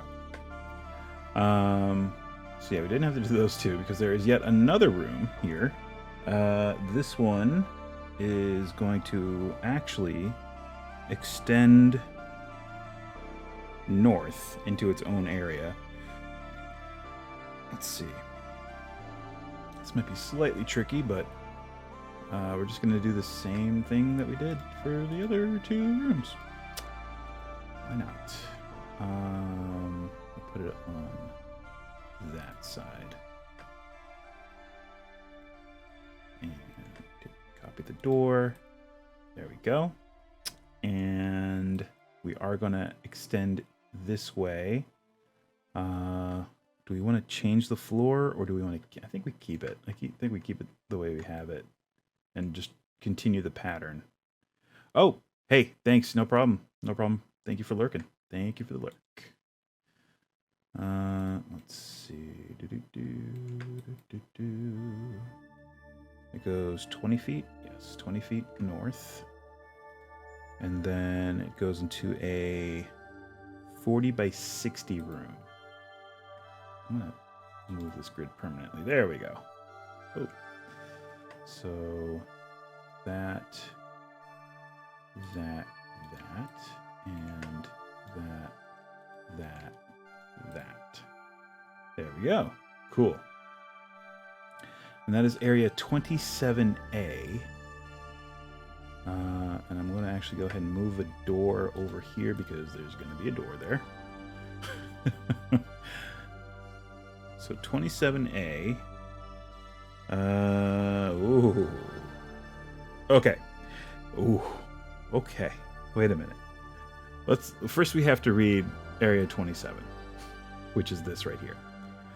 And I think I need to redo this, actually. The Portal of Scintillating Violet. The door in the center of the north wall of the throne room appears to lead into another small room, like the two near the corners. This one gives off a faint glow when viewed from 10 feet away, though this light is of a lilac color. When the door is touched, the light goes to a bright and coruscating purple with tinges of sickly green. If a character opens the door, read, "You see a bare chamber with a small door in the north wall, and pairs of swords crossed behind shields hung on the walls," which we can do. There is a thing for that on this. Nice. There are 3 such sets on each of the walls to either hand, and 2 sets on the north wall, one flanking each side of the door. That's going to be a little more difficult to do, unless we make this room a little bit bigger, which I don't really want to do. Because then we have to do, we can't put the door straddling 2 tiles. It has to be in a tile. So yeah, I mean, we can kind of do this. Actually, you know what? We can. Oh well. That does make it tricky. If we make it slightly bigger, will that work? Like if we do that. Whoops. And I'm messing it up. There we go. And move that over and move that over. So now we still won't. Well, we might have room. It'll be really tight though. So, I mean, we can do them above the door. There's definitely going to be room above the door if we keep doing it this way. So we do that, and then there will be a wall on either side of here. And we just use a double door. Let me see. In here, doors. And I guess we use the dungeon, simple dungeon doors, the unassuming doors, as I like to call them. Whoops. Let me do that. There we go. Yep. That is how I want them to open. Oop. Ah, dang it. I keep clicking on that tile. All right, let's close that and back into build mode. There we go. Copy that. Put it there.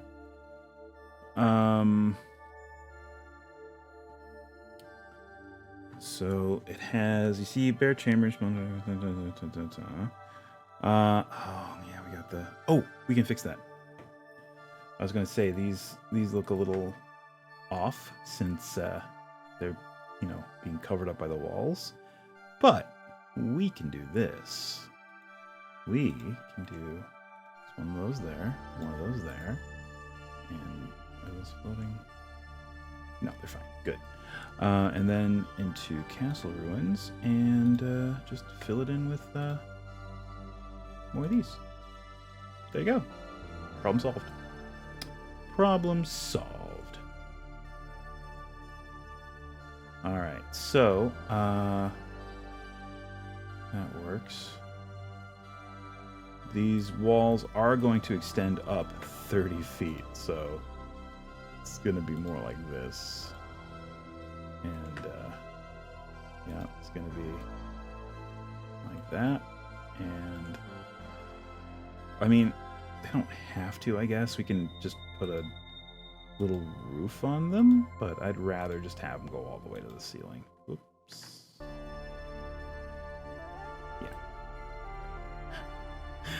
Wow. Yeah, and as you can see, the pillars are just a little bit shorter than that. But yeah, we'll do some. We'll work something out where that'll be a little bit mitigated. Ooh.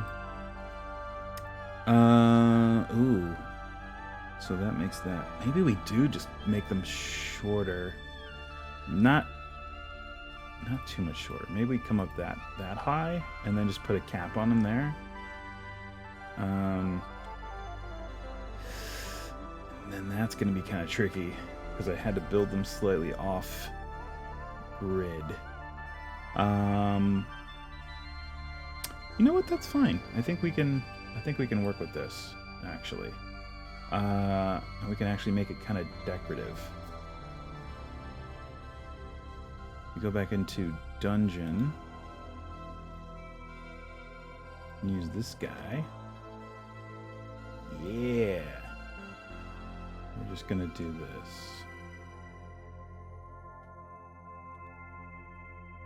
Use the pillar.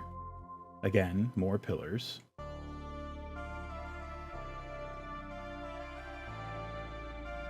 And being careful not to step on the toes of the creator of Mr. Gygax with this dungeon, because yeah, it's difficult to kind of convey what they were going for with our limited resources. So we're just kind of making do with what we got. And it's turned out okay for the most part. There are some things that I feel bad about that I'm not able to sort of represent as best as I can, or as best as I want to. There's like, I want to use a thinner, I think sewers has a thinner, yeah, I mean, that kind of works. I do like the black stone. I mean, our other option is cobblestones, which, let's see, is a little lighter, but it's less texture, if you will. So I guess it depends on what we want. Do we want dark and textured or lighter and smoother? Essentially it would be, I'll use the big corner. Yeah, this guy. We would do that, and then that, and then a couple of these. There. Just to be kind of a cap on that. I guess we could also do, well, you know what? I like that. I like that. We'll go with that. It's been decided. Alright, so go back down here. Let me just, instead of searching for these again, I'm just gonna copy. Go, and there we go. And copy this around. Oops.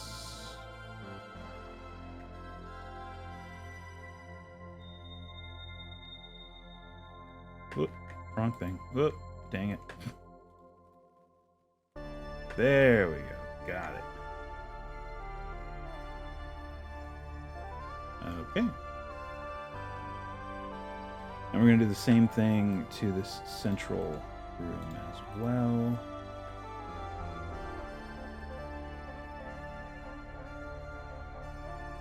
Make sure I move my grid up, or else these two would be impossible to place. There we go. So now there's room for them to get like pushed up against this wall and pushed along the wall into the green demon face that's in the corner up here. I could move the green demon face to be above these rooms, but I think if they're way up in this corner on the other side of here, if the PCs are down in this area, there's very little chance that they would see them.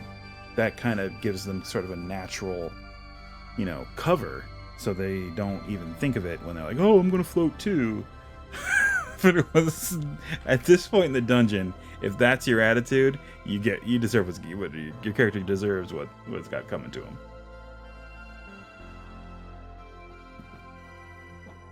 You cannot approach this dungeon with that kind of attitude. I want to float too.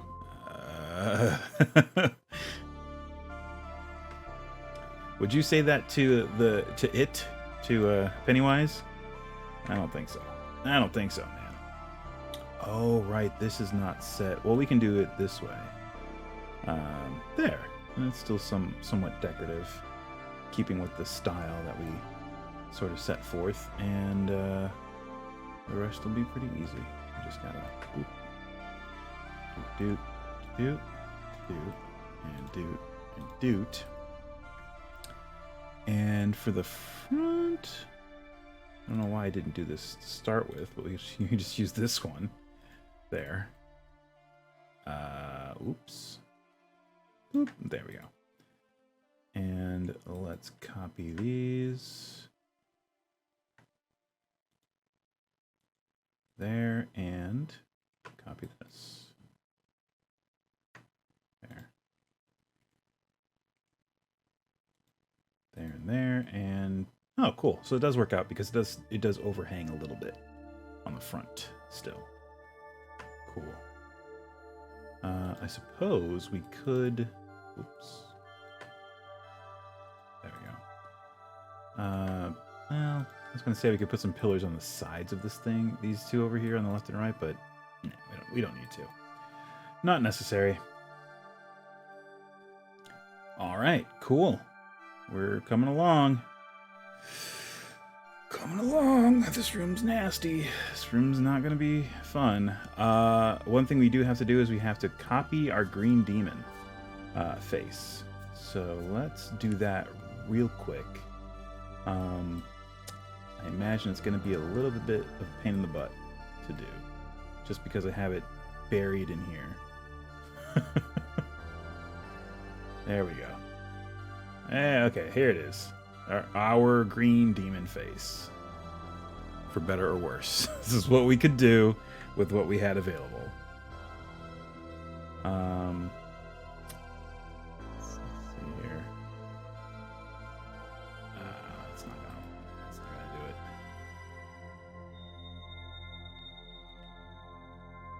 do it. Oh, okay, there we go. Oh, we can always adjust the selection afterward. I always forget. So let's scooch this up. And then we want the mirror. So, just the mirror. There we go. That should get just that. So copy. Hey, there it is. And we will move it down here. And, oops. That's fine. We still have it on our clipboard. Still on our clipboard. We're fine. We actually need it somewhat around here. So we can put it. Oh yeah, and this is not restricted to the grid. So we do have to kind of line it up. Eyeball with the eyeball in it. So we gotta line the mirror up with this edge here. Maybe over a bit because it's right. No, it's actually right here. It is right here. Maybe bring it up just a little. There we go. Right there. Ooh, yeah, that's right on there. All right, and we'll probably have to scooch it around a little bit once we get the walls in place. So it's pretty much centered in that, but over to the left a little. So we're gonna put this one over to the right a little bit, like ish. Right, like right about there. There. Yeah, more or less. All right, cool. So we got our green demon faces in the corners up there. They might need to be lowered. Oh yeah, they might need to be lowered a little bit. But yeah, that's fine. All right, we're gonna take our second little ad break, and when we come back, we'll do the walls. Yeah, these, as far as I know, these are also very decorative walls, so we might end up using the desert village fancy walls again, which take a bit because they are very small tiles. So we'll be back after this, and there'll be more. Basically, I think this stream is going to be this room, and we have like one or two small rooms after this, and then that's the end of the dungeon. And then we get to do the hillside surrounding it. That's gonna be the big thing. It'll take the longest, I think. That's gonna be weeks. Anyway, be right back after this.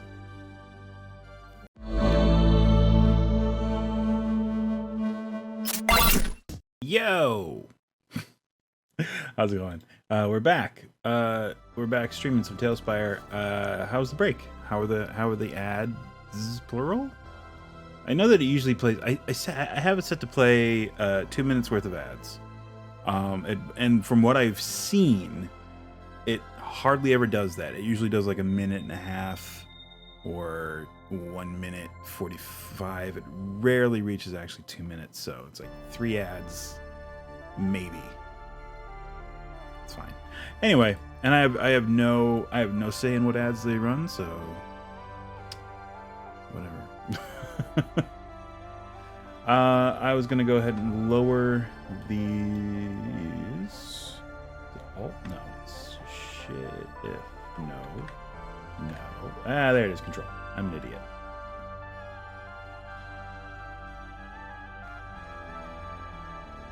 Already lowered the other one, so it's about at the same height.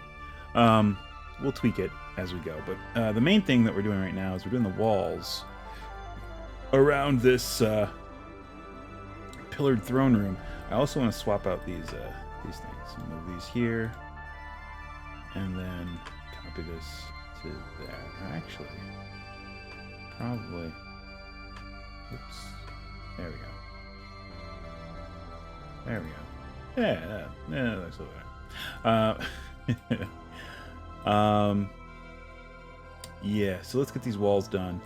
We have to put a base down and figure out what actual wall tiles we're going to be using.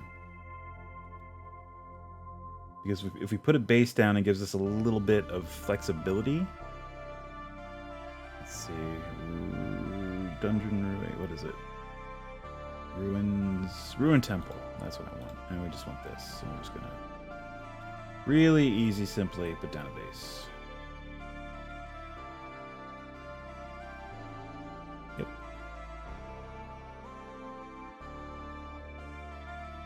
Oh, interesting. All right. Oop. Oh, weird. Oh, yeah. I guess that's how that works out. That's fine.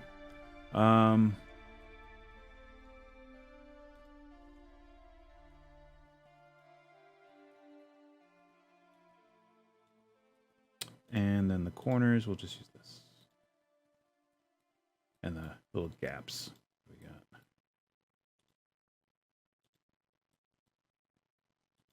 All right, cool. So we're gonna want to put the wall on the inside edge of what we just put down. But what walls we use is the question that remains. Let's read the description of this room. Let's see. This is the room number 25. 25. Okay.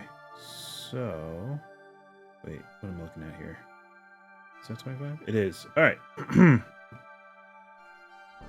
You look upon an enormous chamber colored in pastels. Okay. A forest of massive, heavy, many-hued columns support the ceiling. All right, we got as close to that as we could. That's pretty good.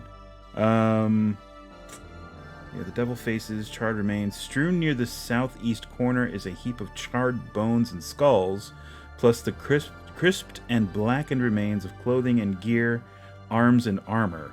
A thoroughly awful and frightening sight.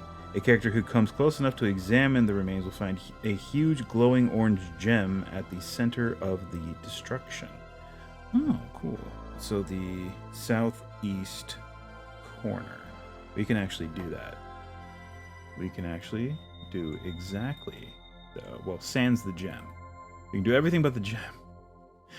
So we go into props and go into nature.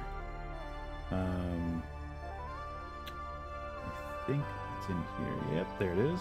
So there's a pile of what could be charred remains. We can just sink that in the floor a little bit, and you can rotate it slightly so it's not so squared up. There we go. And we sink it down a little bit. There we go. Up a little bit. Sure. And then we go into Grim, and that'll give us our bones, our buns. So we sink the buns in, and there you go. You got your buns, and you got your charred remains. You got your buns and charred remains. Oh. There we go. Perfect. All right. And there you go. There's your charred remains with the pile of bones. Done and done. All right. So far the only descriptor I'm getting that could be applied to the walls is pastel colors, which, yeah. Contrasting with the pastel colors of the floor and pillars of the hall are the stark blackness of the huge dais on the south wall, atop which sits an obsidian throne. Aha, so that's as close as we could get to an obsidian throne. That's fine. Top of which sits an inlaid with silver and ivory skulls. Upon the throne rests a crown made of gold and a scepter made of electrum, with a gold knob on one end and a silver cap on the other. Cool. Well, so far all I got is pastels. The dais on which it sits is supposed to be black and foreboding, but you know what? I don't care. That's fine.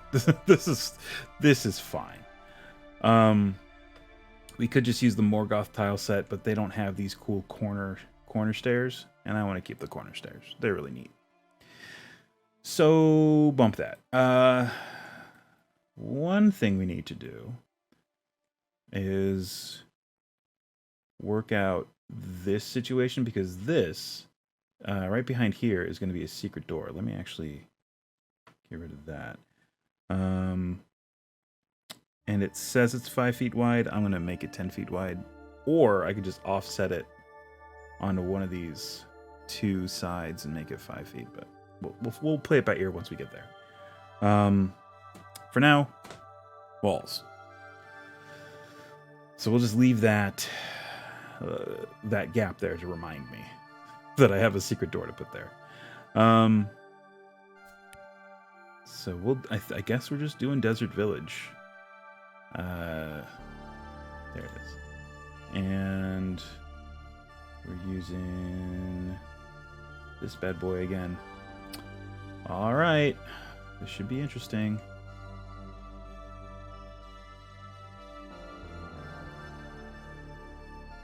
We are definitely going to copy and paste with this. We're not doing this the whole way around for 3 layers. This is a definite copy and paste kind of situation. The good thing about this, I guess, is that we don't really have to worry about corners. Corners are already pre-made.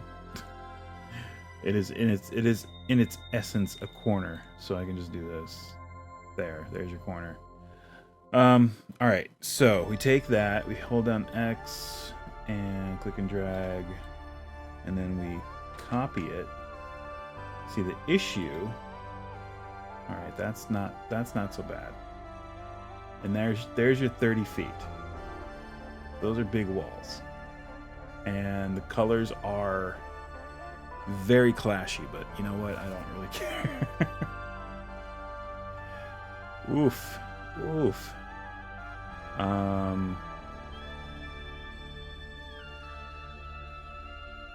Ooh, this is gonna be tricky. Ooh, okay. Oh. All right, I'm just gonna have to move one thing over.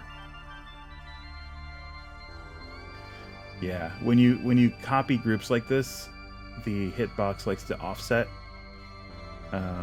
So when you're trying to like copy it into an area, you'll get like, oh, it doesn't want to copy into that space for whatever reason.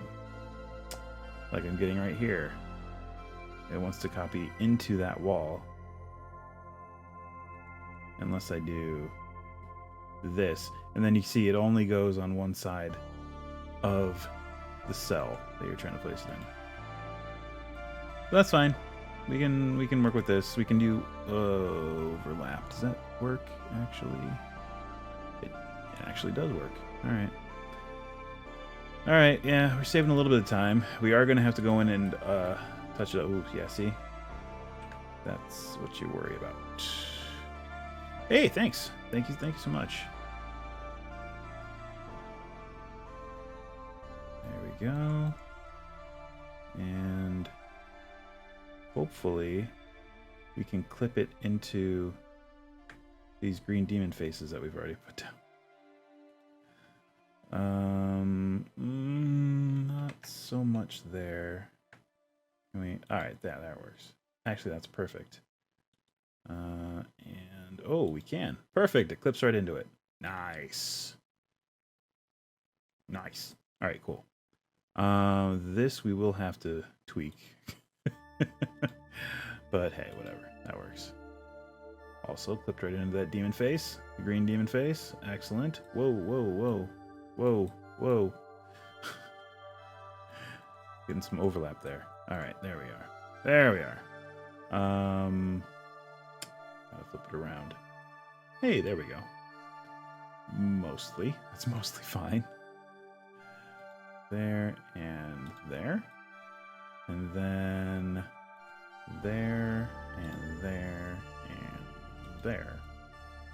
Alright, so now we get to go in and delete the stuff we don't want. I'm gonna lock the screen slider just so it's not constantly moving on us. There we go. And we need to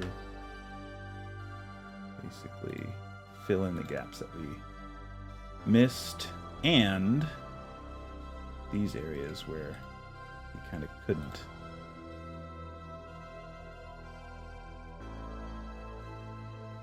So these blocks right here, they're not so much a secret door as they are an impassable door. It's not trying to be hidden from what it is. It looks like this from either side. It's just an adamantine slab. So I don't need to cover that up. This I might. These stones here. Which actually we can get away with. Sort of? Oops. Did not want to do that, but you know what? It don't matter.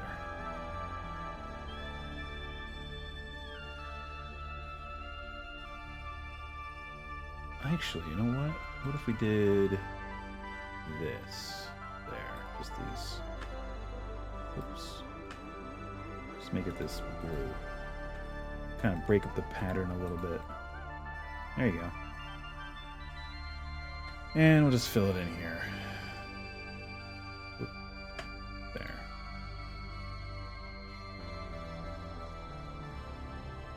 There we go. Good enough. Oh, got one more level or layer to do here. Quick way is just to do that and then flip it around and then do all in the other direction. Tiny little time saver. Whoop, whoop, whoop. Let's get rid of these. Cool. And we need to add some here. Excellent. And also along here. Actually, that's correct. Right?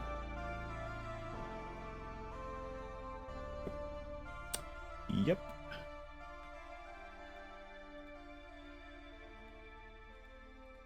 Dunzo. Oops. Nope, we're not. Hold on. I forgot that the doors are slightly lower than the walls. So if you try and just stack something on top of it, it will be like half a step lower than other stuff. See, there's a gap. Tiny little gap there. Not a big deal. Okay, we got this last little gap here, I think. Oh yeah, let's just get rid of these. There. Yeah, we got this little gap, and we got this here to fill in. Hoo boy. Hoo boy. Okay, put one there, put one there, put one there, put one there. I guess we could just do it like this. There.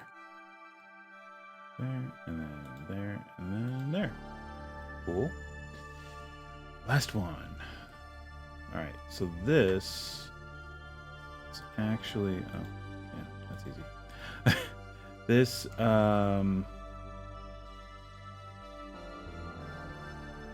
this is tricky.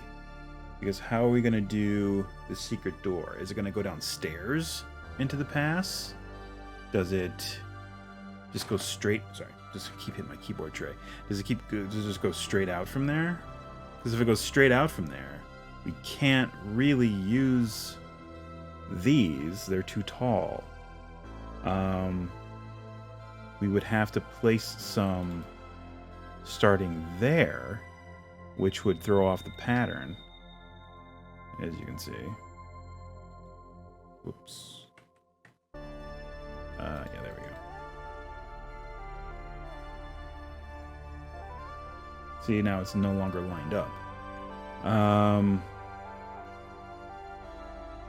I guess what we have to do is decide if it goes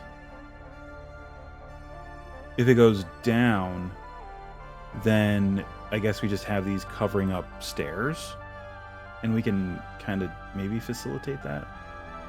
Let's see. Let me grab some stairs. Give this a shot. Luckily, there's some right there. There and there. Okay. And yeah, I'm going to make this corridor 10 feet wide. It doesn't make any sense to make it 5 feet wide first. It might, if I read the description. I'll change it if it does. If it needs to be 5 feet, I'll change it. But for now, I think we're good. Let's see. So there, and then there. Yeah, that's fine. In fact, that works out perfectly because I can use my hide volume to hide this, pretty much this whole part of the wall and the throne. I think, does the throne sink into the floor? I can't, I have to read the thing. And if it doesn't, I'll just have to change this once we get to it.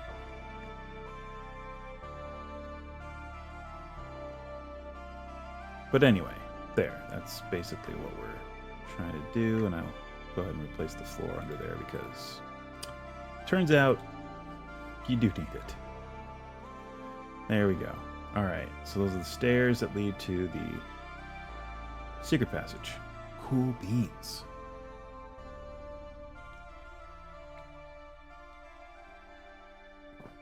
Alright. So we got the green demon faces up in the corners. They are, I'd say the position's pretty good. Yeah, I'm happy with that. And the rooms are now sealed off here. That works for me. We do just have to do this area here. So we have to continue our framing here.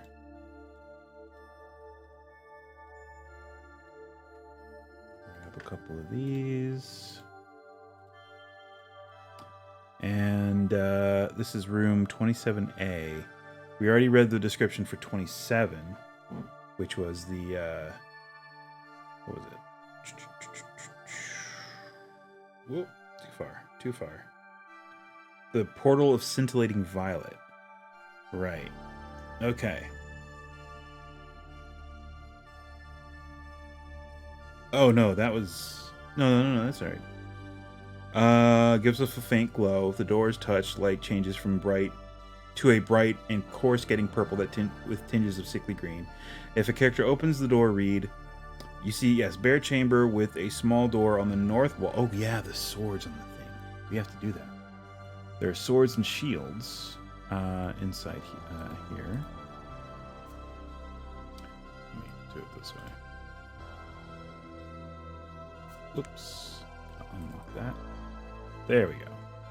And let's cut away a little bit. Back into build mode. Okay, so this is going to be a little tricky because we got to cram a bunch of... I'm just going to flip that around so it opens out. We got to cram a bunch of these. Where is it? Is it interior miscellaneous? Oh my gosh. There we go. Ah, there we go. This thing. Got to cram a bunch of these on the walls. So it says there are 3 such sets on each of the walls to either hand. Okay, so there's 3 on the east and west, I'm guessing. And 2 sets on the north wall, 1 flanking on each side of the door. We can do those above the door on the wall. They don't have to be directly to either side of the door. There's no room. So, I guess we'll do 1 here, 1 here, and 1 up here-ish, if it'll cooperate. Come on, cooperate. It keeps dancing its way out. Here, there we go. Now you listen. Once I take full control. It needs to be up slightly. That'll work. Actually, these can come down slightly.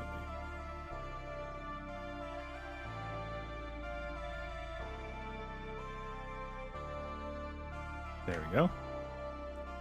And same thing on this side. So let's copy. And I'm just gonna do it by hand here. Is that? Yeah, that's fine. Okay. I'll have to eyeball it.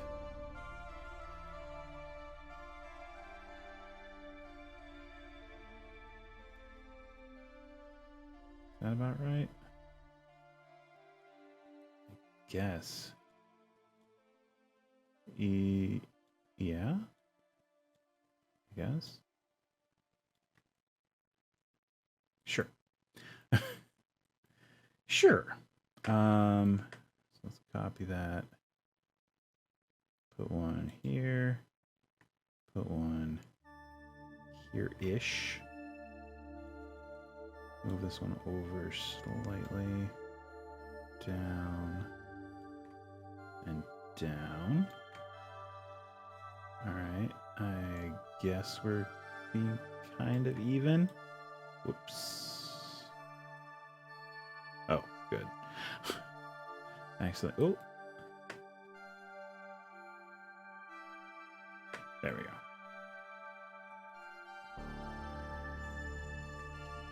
Aha. Whoop. Keep accidentally grabbing tiles, and I'm like, ah. Yeah, that's fine. Okay. So there's 2 more on either side of the door. We're just going to put them up here, above the door, on either side.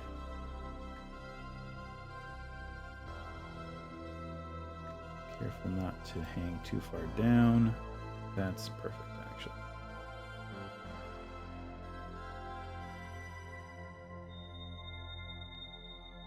Right about there. Cool. And there we go. So, if the threshold of the chamber is crossed by any creature, 1 set of swords will fly off the wall and attack the individual doing so. The 2 flying swords will both attack, and the shield, statistic says the swords but no attacks, will interpose itself to take hits meant for the swords. Wow. This trio will attack until they are destroyed, or the 2 who violated the area... Oh, or the 1 who violated their area is dead. Surviving weapons and shields return to their former positions after the offender is hacked to pieces. Worse still, if the threshold is crossed a second time, another pair of blades and a shield will attack, and each set gains a cumulative +1 to attack and damage rolls, as well as 1 hit point more than the previous set. 1 hit point? Is that really going to make a difference? I mean, is that 1 hit point really going to make a difference? It's cumulative, yes, but it's only 1. How many times are they going to do it? I would say at least 5. 5 more hit points cumulative than the last set.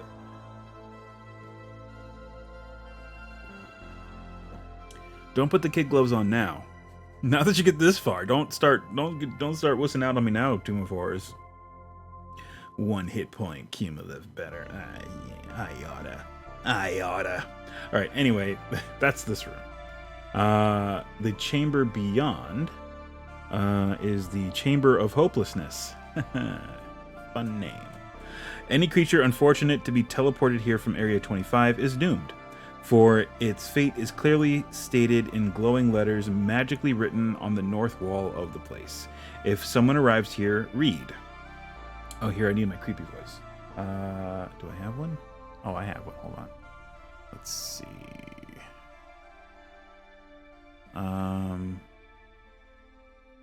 I guess it's a custom one, right? This'll work. You who dared to violate my tomb, now pay the price. Stay here and die slowly of starvation, or open and enter the door to the south, where certain but quick death awaits. Whichever you choose, know that I, Acererak, the Eternal, watch and scoff at your puny efforts and enjoy your death throes. Yeah. So that's what you get to read that when they get hit. Does TS have teleporters?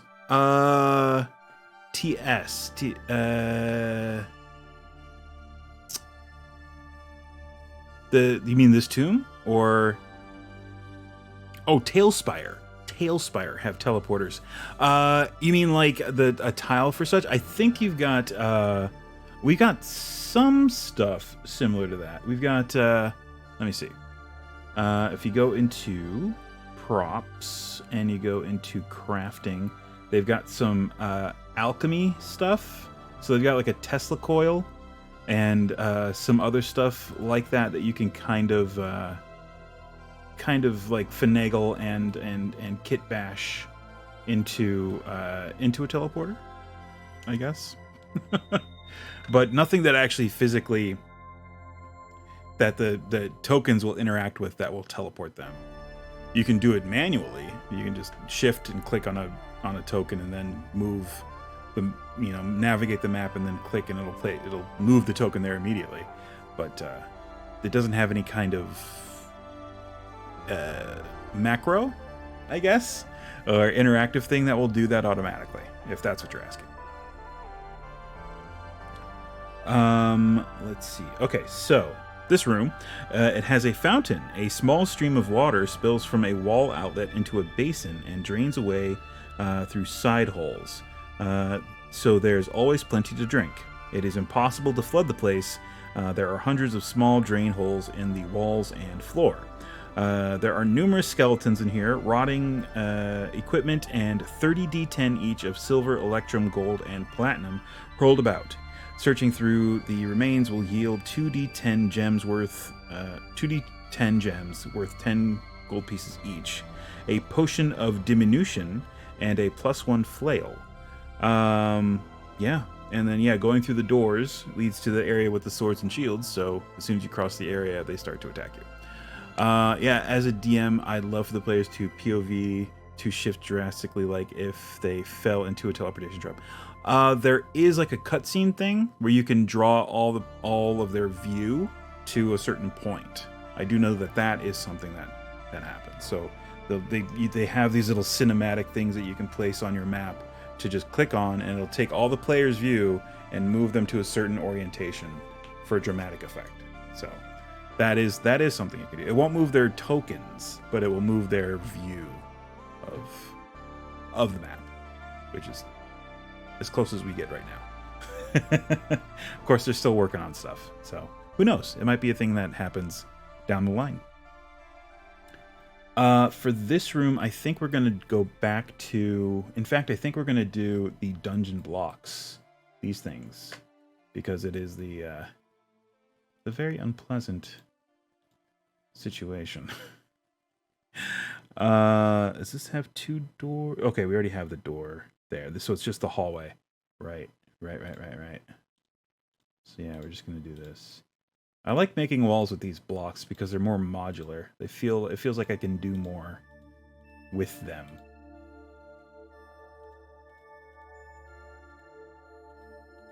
There we go, and we're just gonna click and drag for this. So we gotta do layers upon layers. That is the downside though. You have to do more layers since they're only 5 feet tall.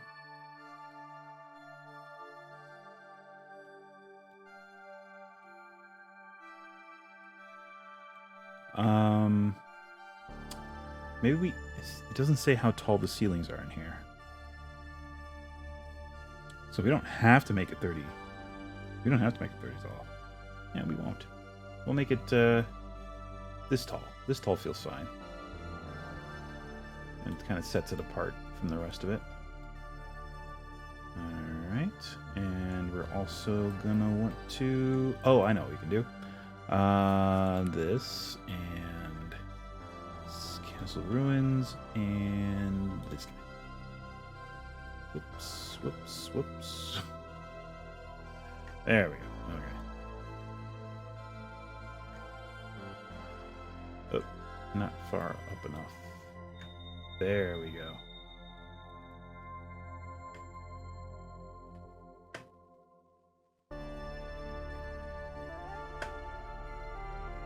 And I gotta move down. Is that right? There we go. Perfect. And yeah, I think that's fine. We can put a roof over it, maybe. I don't know. But one thing I do know is we need to put a fountain in here, and luckily, they have a fountain. I can't remember if it's still in this Morgoth tile set or if they added it to props. I think they added it to props. Pretty sure it's in miscellaneous exterior? Yep, there is.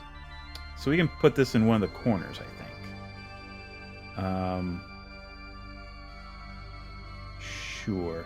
We might change that corner to have the Morgoth stair block just so it looks more watertight, because that corner as it is doesn't look like it would hold. Well, it does say it drains through holes, so maybe we keep like these along the bottom, but then the rest will have be the Morgoth tile set. So let's see. Down here, stairs, this guy. It looks more solid.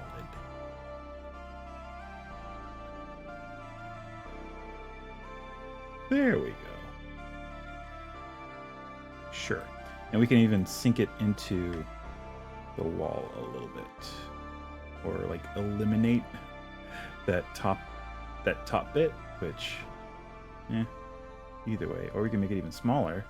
So it's just that gargoyle on the top and the water, the one spewing water at the bottom. Yeah, there you go. Yeah, I like it. Cool. And it lines up perfectly with these green, that green. Yeah, look at that. That's cool. All right. Cool beans. Do we want to change? Let's do this. Copy that. Do that and that. How about that? Sure. I like it. It gives them hope when there shouldn't be any. Nice. It's like, oh, that wall's different. There's got to be something. There's got to be something about that wall. There's not. It's not.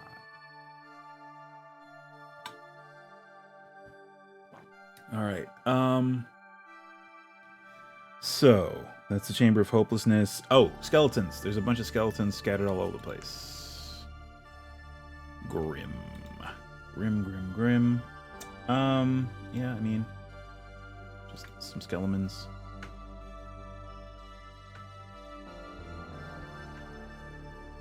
Having a skeleton slumber party, if you will. Just chilling.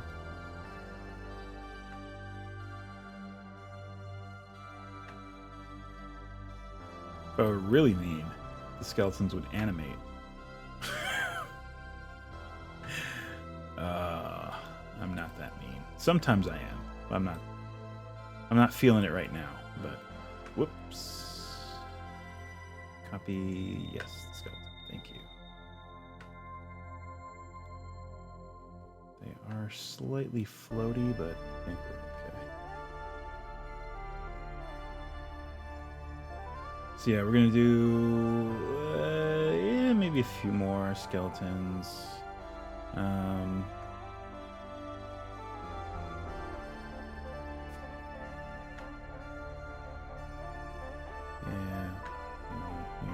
a couple. Maybe a bone pile, like right here. Which, notice the skull is bigger than the skulls of the skeletons. It's like, oh, this is like an ogre or something. Yeah, maybe we'll just use another skeleton, just like, or maybe like right here, like he tried to go through the door, and then he started getting slashed up by the swords, and then tried to make his way back in, but just too slow, and he died. Like that. All right, cool. Another thing I'm going to throw in here, much like the pile of bones over here, in fact, I can just copy that, is just a bunch of schmutz. It's a schmutz pile, which it would invariably build up if you had countless prisoners teleporting in here, or yeah, actually yes, teleporting in here.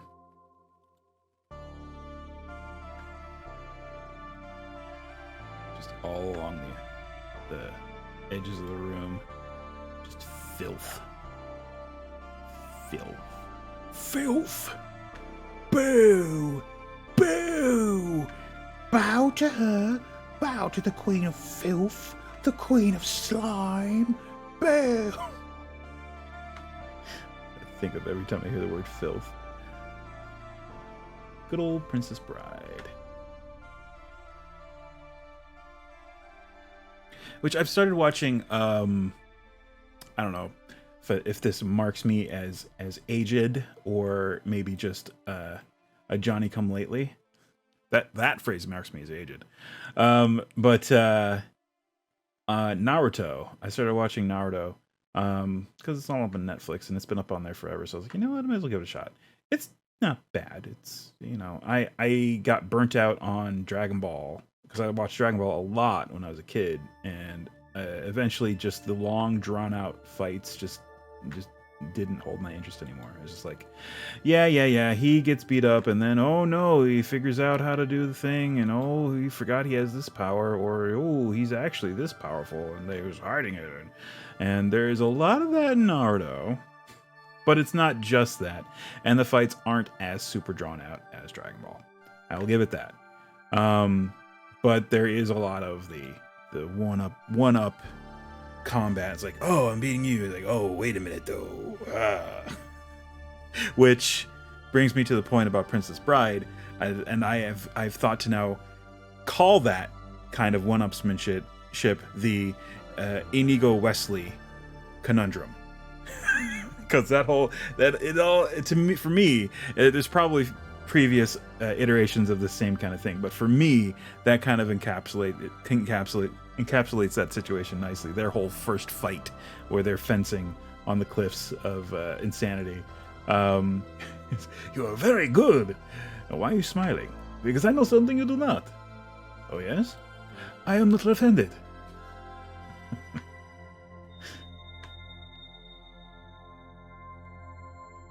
Very great. That movie's good. It's one of my favorites. That's not anything out of the ordinary. I'm sure lots of people like that movie. There are people, of course, that don't. But those people are evil and bad. No.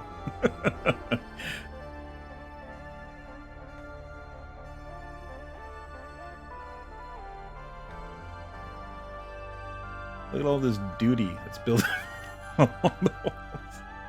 Some of it is duty. Some of it's duty. To be fair, some of that would definitely be poo.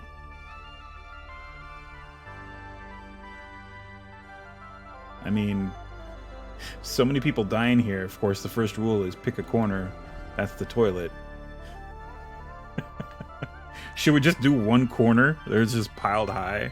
Eventually, you just gotta be like, well, we gotta pick another corner. There's no more room in this corner. Oh, boy. Let's just do that.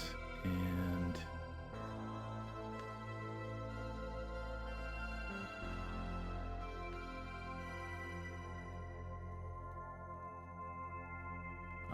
yeah, sure, that looks good. I like that.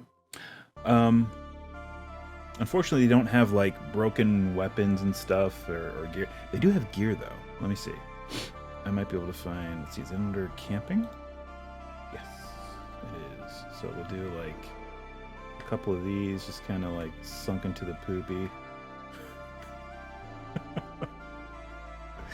Just kind of, like, strewn about here and there.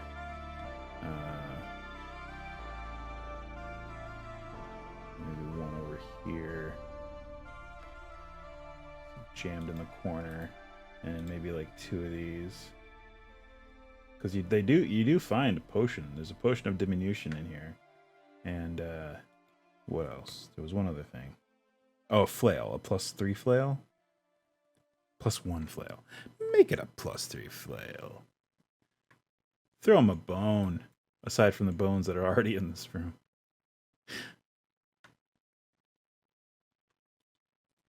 I mean, what are they going to do with it? They'll think of something to do with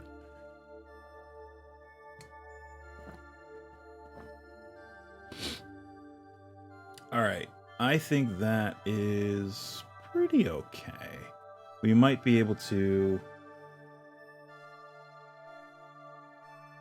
put a roof on this? Nah, I think it's fine as is for now. Roof's kind of... Well, actually, you know what? We are gonna hide it, I think. We'll make it a hide volume. Actually, that's gonna be difficult just because of the shape of it. Maybe we do just put a... Yeah, we'll just put... Because it's not like there's a secret door leading to it. It's a very visible door. So yeah, we'll just put a roof on it. Put a bird on it. Put a bird on it. And put one there. Whoop. Oh. That's going to be tricky.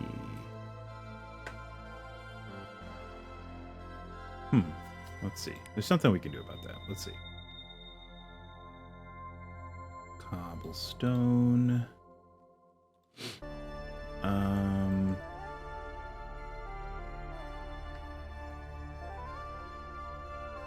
Oh, yeah. I mean, if it goes into the wall, that's fine. I don't care. I don't care. Fine with that. Whoa. Did not let me... Okay, there we go. And one by ones, trying to get it framed correctly. Not that it matters, really, but it's only for my personal OCD preference. And now we do a bunch of these. As many as we can, anyway. And a couple of these. So there's your covering of that. which we can easily just kind of strip away, boom, and get in there once they actually uncover it. But until then, it remains a secret. All right, cool. So we have that room all set. And I think that's it for this this room. We got the two green demon faces in either corner over there. Whoop, we got one over here. Down there, and we got the same thing going on over here. Oh yeah, that's right. You know what? We're not actually putting a cover on this, so we don't really need these pillars to go all the way up. It's fine. They're fine the way they are. It don't matter. It don't matter. None of this matters.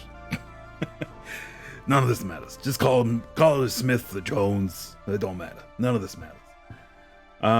Let's go ahead and get rid of this dwarf we've brought in here for an example, because we don't need him anymore. There we go. Oh, that's what I wanted to do. We're going to do some braziers. Dr. Brazier Crane. Nice. This is not a good Kelsey Grammer impression.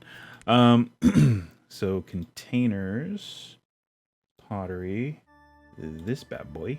One thing I would love TaleSpire to do is to allow you to choose different colors for fire. That would be really cool. I'm gonna do one here, and do one here. Do you know of a way of doing a TARDIS-style room, bigger on the inside?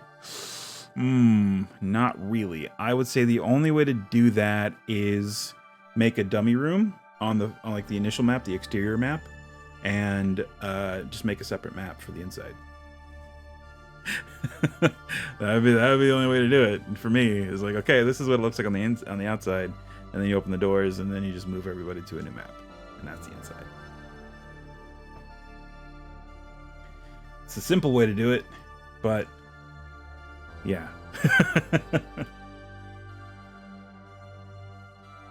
All right, so we got some braziers, but they don't have any fire in them.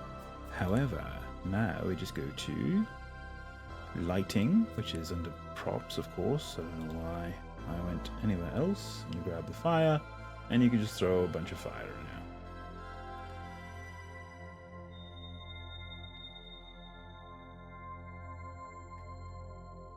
And one more right there.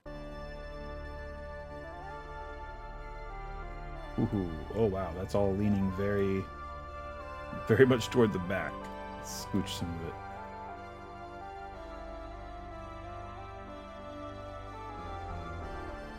There you go. There's your brazier. Some flames in it. Oh, yeah. That's sort of the only way that I can think of.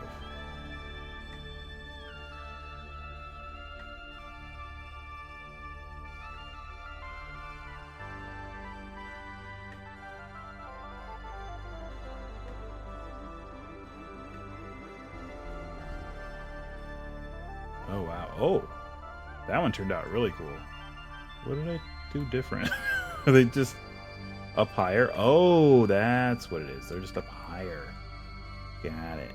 Let me grab these. Keep grabbing the same. Oh, there we go.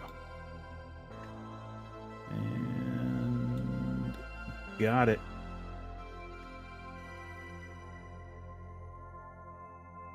Ooh, there you go. Hold on, let's do this.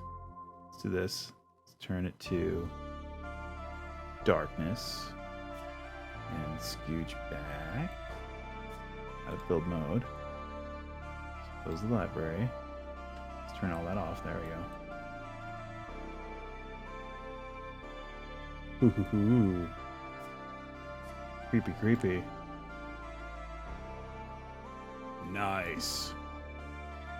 And yeah, there's nothing on the throne, so that's a really cool cinematic view.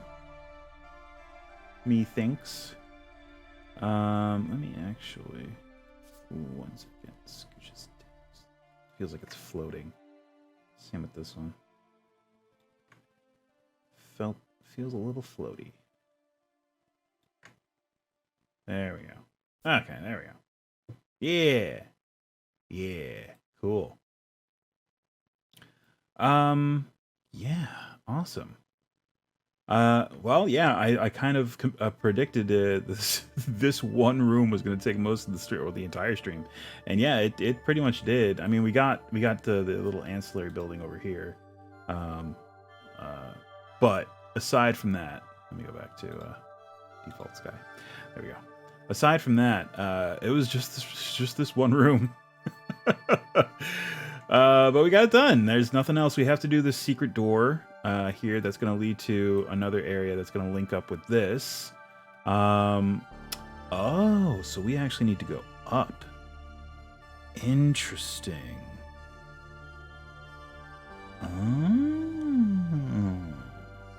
Okay.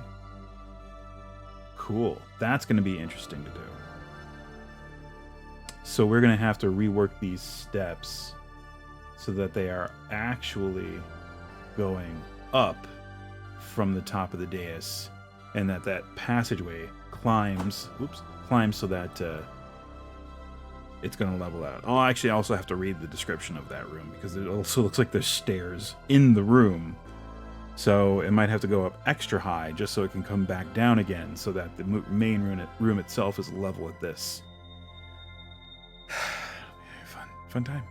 It's gonna be fun, guys. Thanks everyone for stopping by. Rhino XT, Ryan M Geek, thanks for stopping by, chatting, lurking, etc.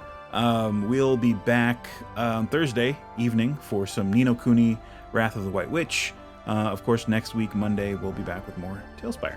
Saturday we're gonna be continuing some Skyrim. We missed it last week because of our whole trip to Michigan, so couldn't really do that on the road. But we're back this Saturday for some continuing on in Skyrims on legendary difficulty with survival mode cranked way up. We're finally hitting our stride, but we still fear death at every turn. So it's a fun situation. Yeah, if anyone's looking for a game of Dungeons and Dragons to play monthly, I run 2 games through Eventbrite. The thing just cycled above on my overlay. I am Dice and Brews over at Eventbrite.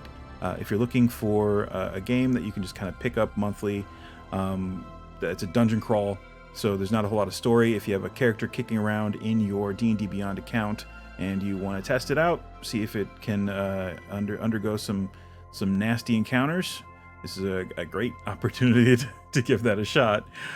Tickets are $8 in total, and it gets you a seat at the table and a greater healing potion for your character to use in game, but only for that session. At the end of the session, the potion goes away, but I just let the characters drink the potion regardless of the situation, even if they're unconscious, because that just means next week or next month they are conscious and prone in front of the monster. With a few hit points. Is it really a better situation? I mean, yes, it is, but still. We all know how broken Healing Word is, and Healing Word does basically the same thing. It's like, it wakes you up, but you might still be in a bad situation, but sometimes you just need to be conscious with a few hit points and do something. So yeah. Check it out if you're interested over at Eventbrite, or you can check out my website, dicebrews.com. Links for all that are either in the description here on YouTube, or if you're watching this on Twitch, it is on my profile. All the links are in there. Yeah, if you're looking for a non-D&D game to play with your friends and or family, check out tourguidegames.com. They offer on-demand, professionally led TTRPGs for you and your friends and family. All you need is a smartphone. You don't even need dice or paper to take notes, because your tour guide is more than happy to do that for you. And the games themselves don't really require a whole lot of that. They're easy to play, fun to learn, or reverse that, easy to learn, fun to play games that you can just kind of pick up over the course of a few minutes and play for a few hours, and just have a blast. Games like All Out of Bubblegum, Time and Temp, Project Ninja Panda Taco, Fiasco, Guild of Orpheus, Honey Heist. Trying to think of Scream, SCREAM is another one that they've just acquired. So yeah, if you're interested in that, head on over to tourguidegames.com. If you're quarantining or if you've moved recently and you've had to put your game night on hold, this is a great way around that. Or if you're a business that's looking for a great team building exercise, this is also a good option for that. So yeah, again, check them out over at tourguidegames.com. I should probably also mention they do not sponsor the stream. It's just they're friends of mine, and I do some work for them, and I just wanted to give them a promote. I don't mention that at the end of each of my streams, and I probably should, but yeah, they don't promote, they don't sponsor me. Anyway, thanks again, everyone. Please stay safe, wear a mask, wash your hands, don't touch your face while you're out and about, social distance whenever possible. Wear the mask goes over your nose. You should know that by now. And check and see in your area if you are eligible to get vaccinated, and do it, because it's at this point, why not? It's the responsible and considerate thing to do. And just be excellent to each other, and we will see you all hopefully Thursday. If not, we'll catch you around next time. Bye-bye. Hey, what's up? If you enjoyed this video, be sure to hit the like button, and also hit the bell if you want to know when I post some new stuff. You can see some of my other stuff right over there on the screen.